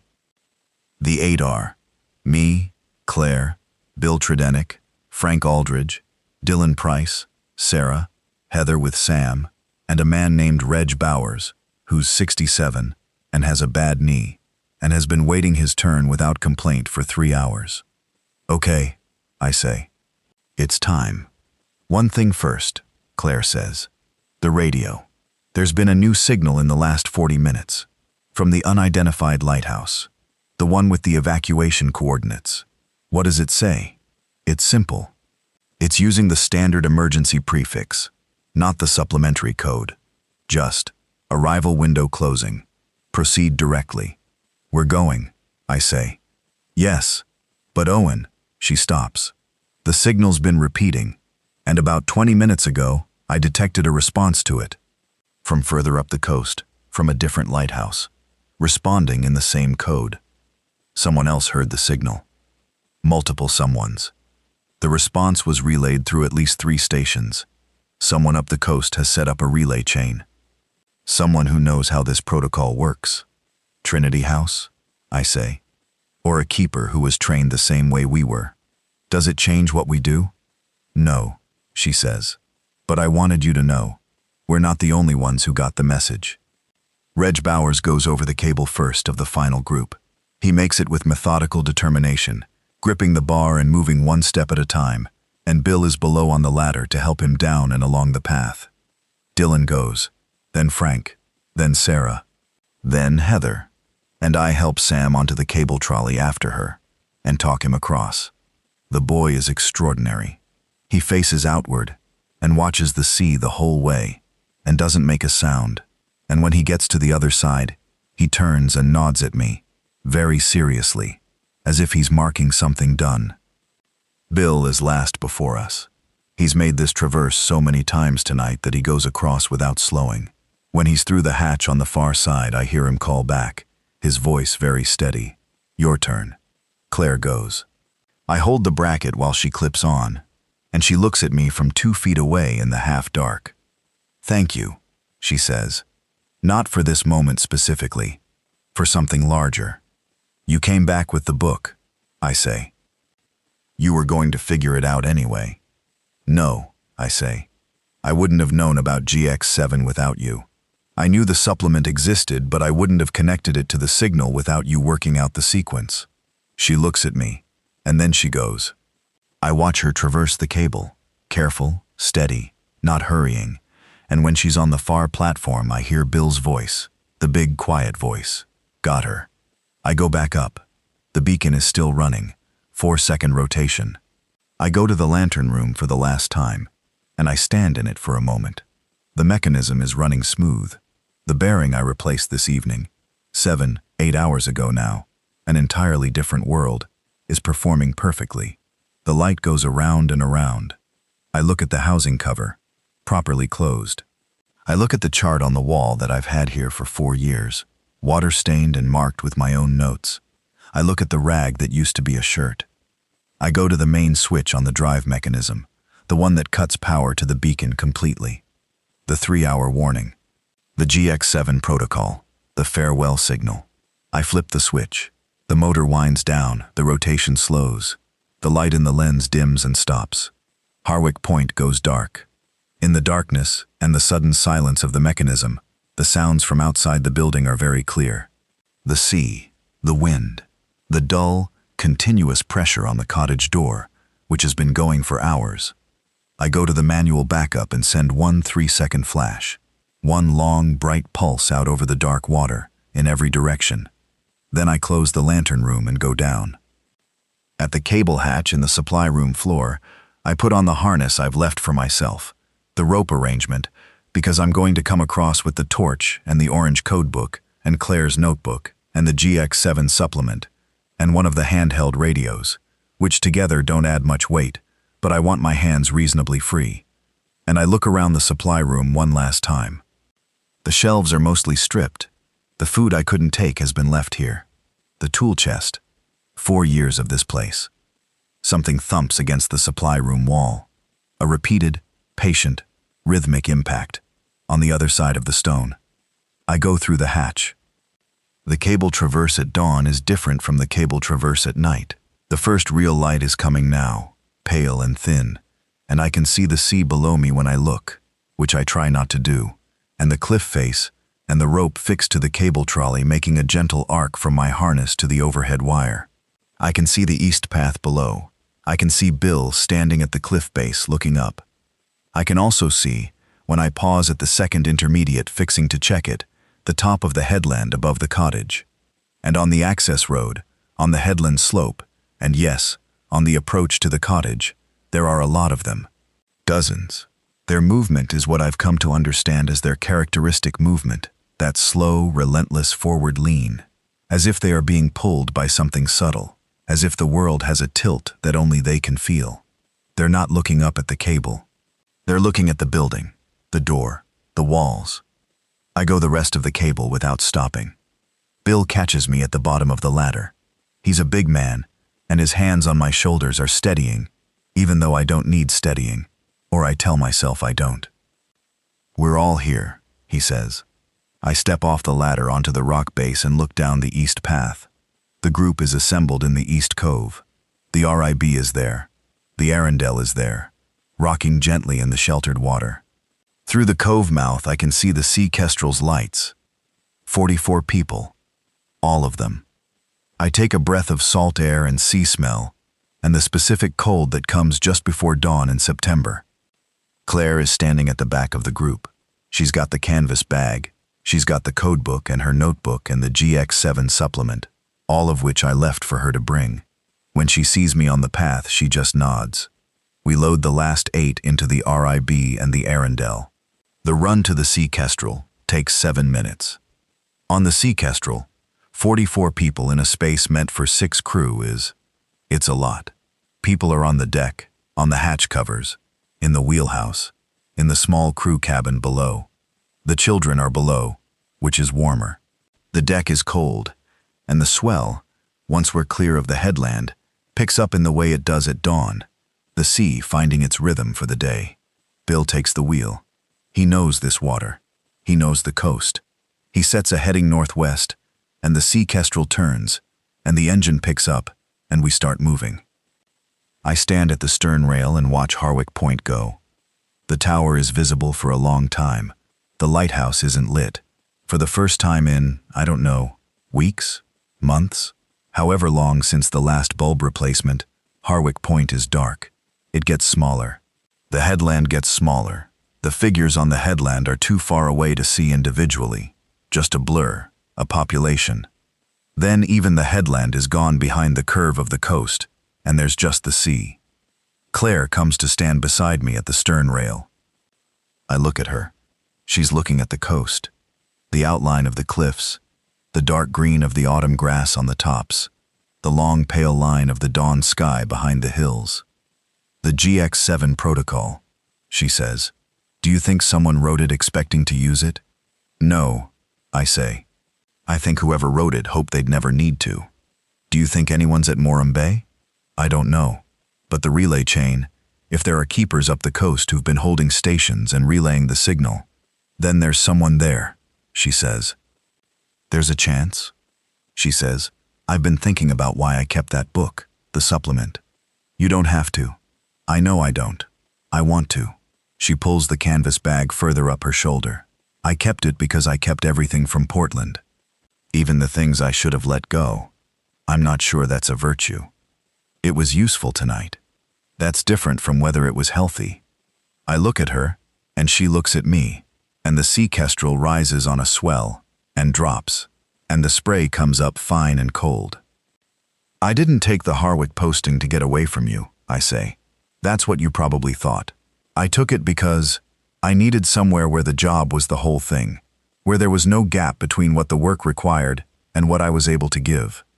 I know, she says. You do? I think I've known for a while. She stops. It was easier to have a simple story. The dawn is coming up properly now, pale gold and cold, the sea going from black to dark blue to the particular gray-green of a September morning. Somewhere behind us, the coast is in something I still don't have a complete name for, and somewhere ahead of us, 40 miles, there may be something that is not yet that. The sea kestrel makes her 5 knots. Bill doesn't waver from his heading. Below decks, I can hear the murmur of people talking, not crying, not panicking, just talking. The way people do when they've been through something together, and they're not quite sure what the other side of it looks like, but they're on their way to it anyway. Dylan Price comes to find me after about an hour. He looks like someone who has been awake for a very long time, which is accurate. He leans on the rail and looks at the water. The scratches, he says, on my arm, from the village. Do you think the skin wasn't broken? I say. I checked carefully. I know, but he looks down at his arm. I keep checking. I know, I say. How often do you check something you already know is fine? He says. More often than it makes sense to, I say. He nods, and after a while he goes back inside. Frank Aldridge spends the journey on the foredeck, alone. I check on him twice. Both times he's looking at the sea, and both times he says he's all right, and I believe him, or I believe him enough. What he did on the Arundel, whatever exactly it was, with the details I've filled in and the ones I haven't, saved Judith and Eli and himself, and what that costs him is not something I get to calculate. Heather's boy Sam falls asleep on the crew cabin floor with his head on his mother's jacket. Poppy, the 5-year-old from the Molly Jane, sleeps too, genuinely, deeply, the way children can do, even in the worst circumstances, because they trust the person nearest them, and the person nearest her is her mother, who is not sleeping, who is sitting against the cabin wall with her eyes open. The Rib is towing behind us.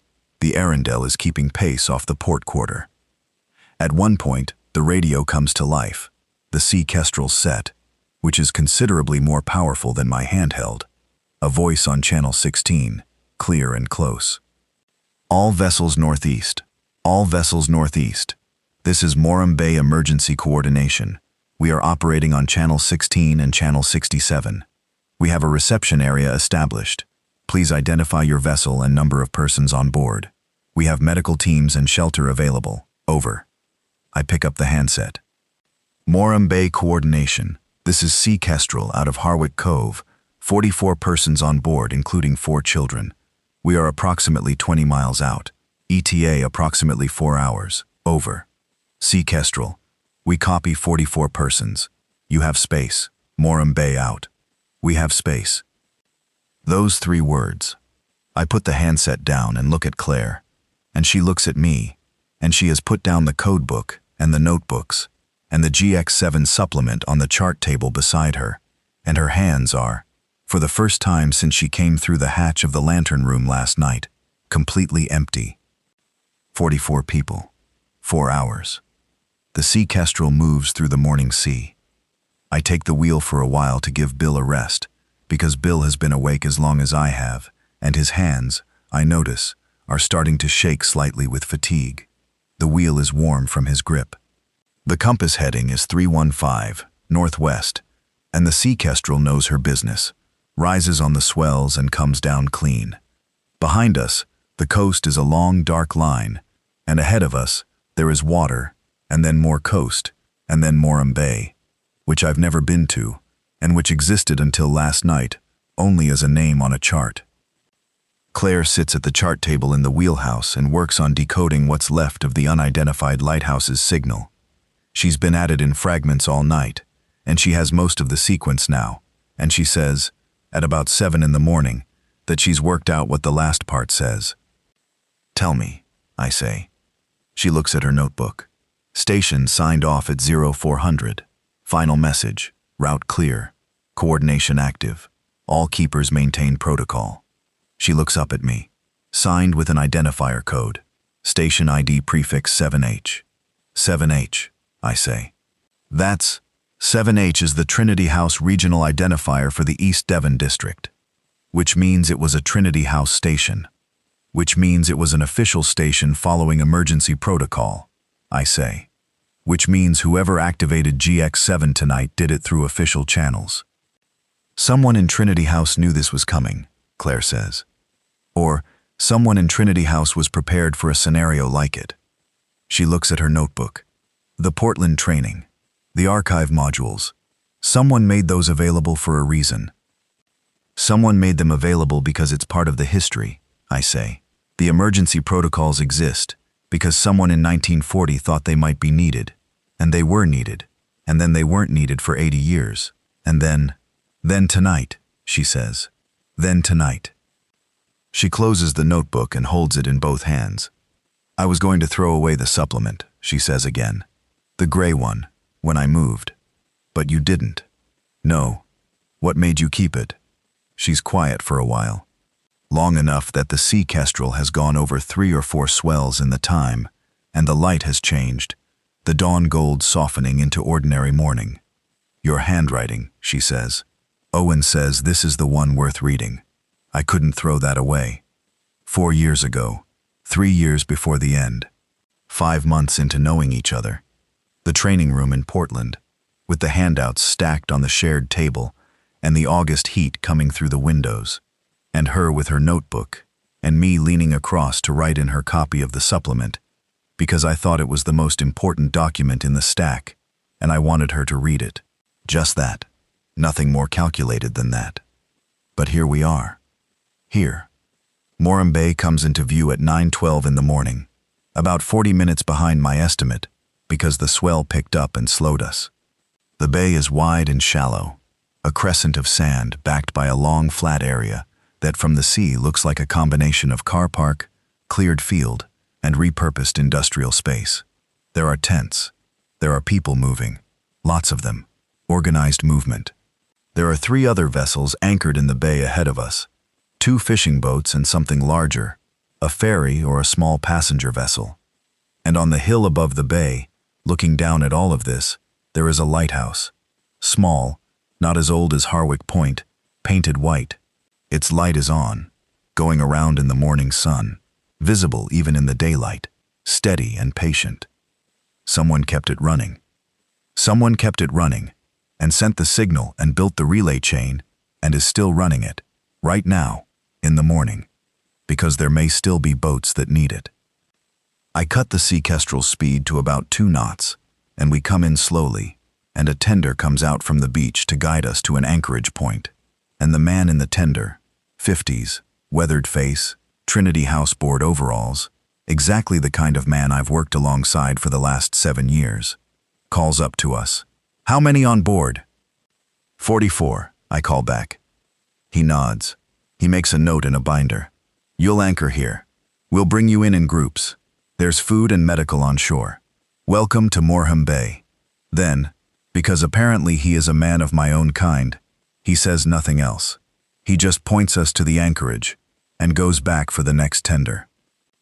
Getting 44 people off the sea kestrel and into the tenders and onto the beach takes another hour. The children go first again.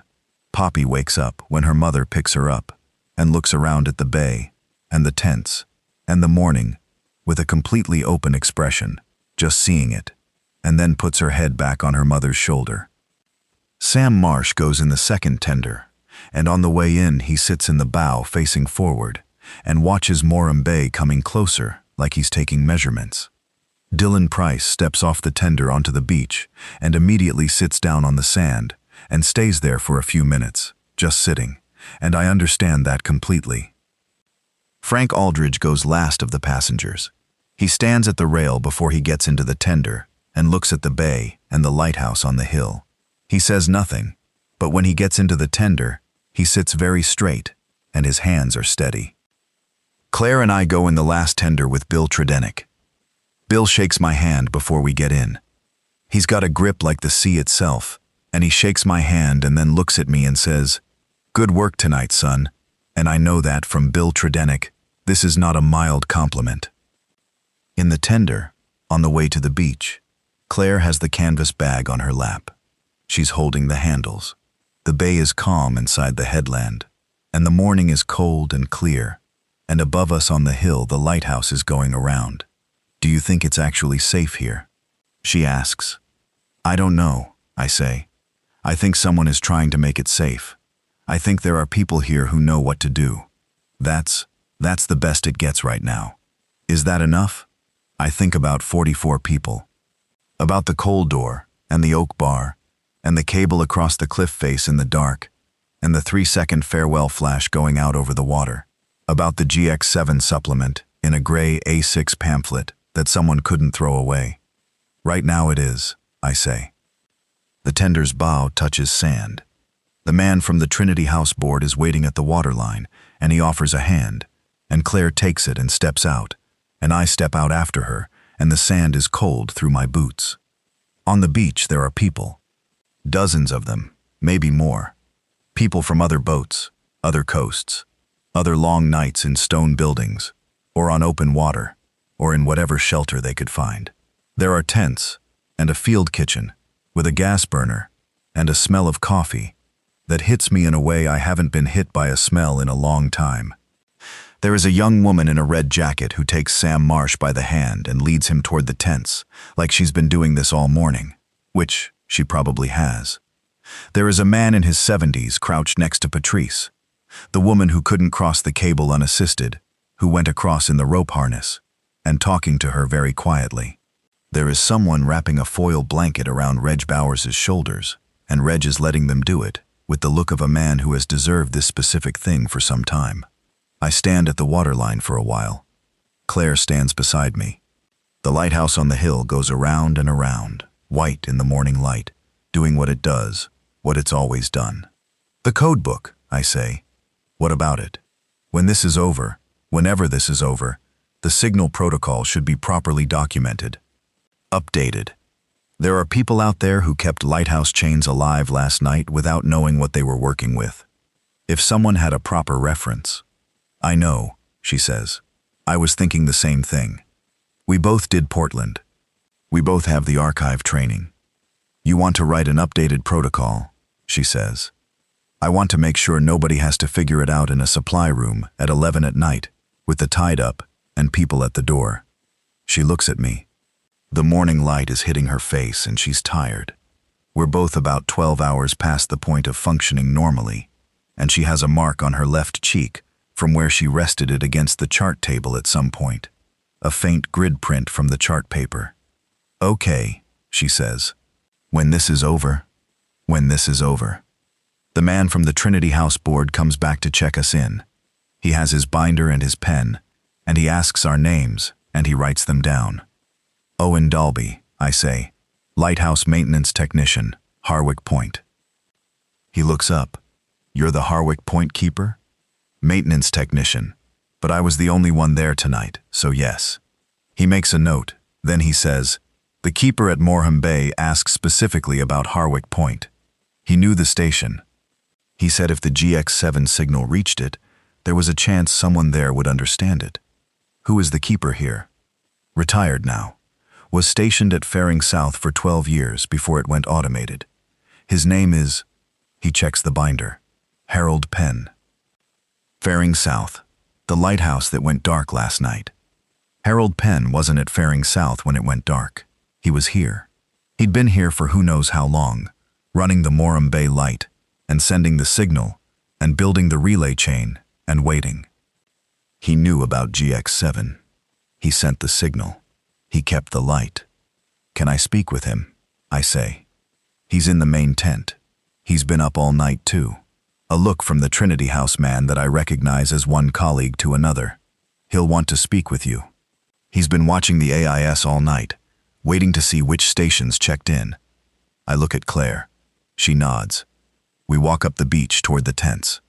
Halfway up, I realize I am still carrying the rag that used to be a shirt. I've had it in my jacket pocket since the lantern room. I look at it, stained with bearing grease, probably ruined, and I fold it and put it back in my pocket. Some habits. The main tent is big, canvas, with a generator-powered light strip along the ridge.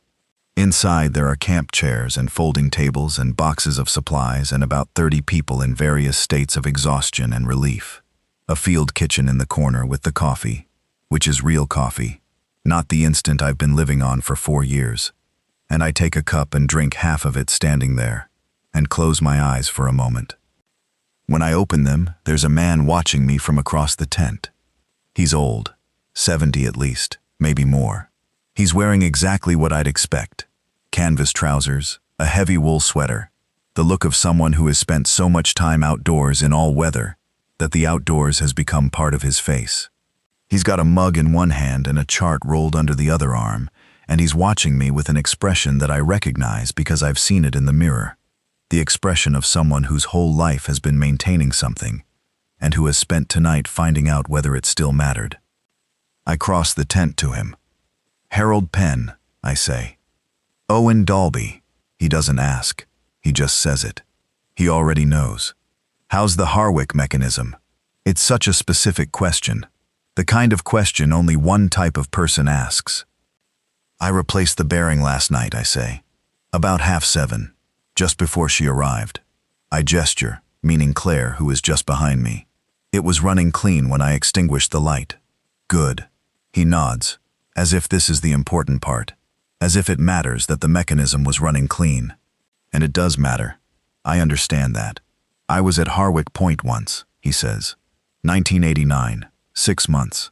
"I always thought the mechanism had more friction than it should at the secondary gear." "Did you?" "There's a burr on the secondary idler," I say. "I've been planning to replace it in the next service." He looks at me and something in his face relaxes the way things relax when you find someone who understands the specific thing you know. "The GX7, I say. 1940, he says. "My predecessor at Faring South taught it to me. Said his predecessor taught him. Said it was the most important thing in the whole archive, and if it was ever needed, we'd know it." He looks at his mug. "I've been carrying it for 42 years, and tonight was the first time." "How did you know to activate it?" "The radio," he says, "and the news, before the news went. And because I've been watching the coast for 42 years, and I know what it looks like when something is coming from inland, the particular quality of the dark." He pauses. "I came to Moram Bay 3 days ago. I told them at Trinity House I needed to run checks on the station, which was true." 3 days ago, I say. "I had a feeling," he says simply. 3 days ago, Harold Penn had a feeling. And he came to Moram Bay, and he put the lighthouse in order. And when the time came, he activated the GX7 protocol and built a relay chain from retired keepers and automated stations. And he sat in this tent, and he watched the AIS screen and waited to see who came. "How many stations received the signal?" I say. 14 that I know of." He unrolls the chart, and I see that he's marked it. 14 circled points along the south and southwest coast. 8 sent a response. 6 went dark without responding. I don't know what happened at the 6. I look at the chart. Harwick Point is one of the marked circles. "The code book," Claire says. She's been quiet, standing behind me, but now she holds it out to Harold Penn, the one from Portland, the pre-digital edition. He takes it and looks at it and turns it over in his hands. He opens it to the back where the emergency signal protocols are. He reads something there, some small detail, and nods. "The 1962 revision," he says. "Yes, and the supplement 4. The gray one." He looks at her properly for the first time. "You decoded the full sequence." "Most of it," she says. "Owen knew what GX7 was from the archive training." "Portland," he says. "They still teach the archive modules there?" "They did when we were there," I say. "Whether they still do." "Someone needs to make sure they do," he says. He's not looking at us. He's looking at the chart. "Someone needs to make sure all of it stays available. The code books, the protocol supplements, the old training materials." He taps the chart, because the next time, he stops. We stand in the tent, the 3 of us. with the coffee and the morning light coming through the canvas, and the sound of 40-odd people who are alive. "There'll be a next time," he says. It's not a question. "There might be," I say. He nods. He rolls up the chart. He picks up his mug. "The beacon here is running," he says. "I'll need to check the rotation mechanism today. The secondary bearing has been making a noise." He looks at me sideways. "If you're staying." I look at Claire. She's looking at me. And there's something in her expression, a waiting quality, not impatient, just present. "I'm staying," I say. And that's the thing about this job. There's always something that needs doing. There's always something that has to work tonight. As long as you can keep it running, as long as you can keep the light going, you stay. That's the whole of it. That's the point. Harold Penn nods and goes to find his tools. Claire puts the code book in her canvas bag, the orange cover faded one, and zips it up. She finishes her coffee. Outside the tent, on the beach, Moram Bay is coming fully awake in the morning, the kind of organized, purposeful activity that means something is being built here. Something temporary maybe, or maybe not. The lighthouse on the hill keeps going. I drink the rest of my coffee. Behind me, through the tent entrance, I can see Reg Bowers sitting in a camp chair in the sun, with the foil blanket still around his shoulders, and his face turned up to the morning light. I can see Heather talking to someone in a red jacket, organized, gesturing, already working out what needs to happen next. Sam Marsh is near the water's edge, looking at the sea, the same calm, measuring look he's had all night. Bill Tredenick is eating something, standing up, looking at the chart board the coordination team has set up near the tent, eating whatever it is. It looks like bread, just bread, with complete attention, the way a man eats when he needs fuel, and that's the whole story. Dylan Price is still sitting on the beach, but he's stopped looking at his arm. I go back to Claire and I say, "The updated protocol, when we write it." "Yes. I think we should include the East Cliff Traverse at Harwick Point, the cable route, the 1941 annotation about the East Cove. The original keeper knew about it," she says. "Right. Which means someone before him knew, and someone before him, all the way back." I put my cup down on the edge of the table. "These things last, if you write them down." "They last," she says, "if someone reads them. The morning is full of people. The lighthouse is going around. Outside, on the coast, something has changed, and may not change back. And 40 miles east of here, a stone tower on a headland sits dark and patient, waiting for whatever comes next. The maintenance cable still running from the bracket on the tower to the east cliff face. The old housing cover closed tight over the clean-running bearing. Everything in order, everything left ready. Just in case. Someone needs to be ready. That's what this whole job is. That's always been the whole job.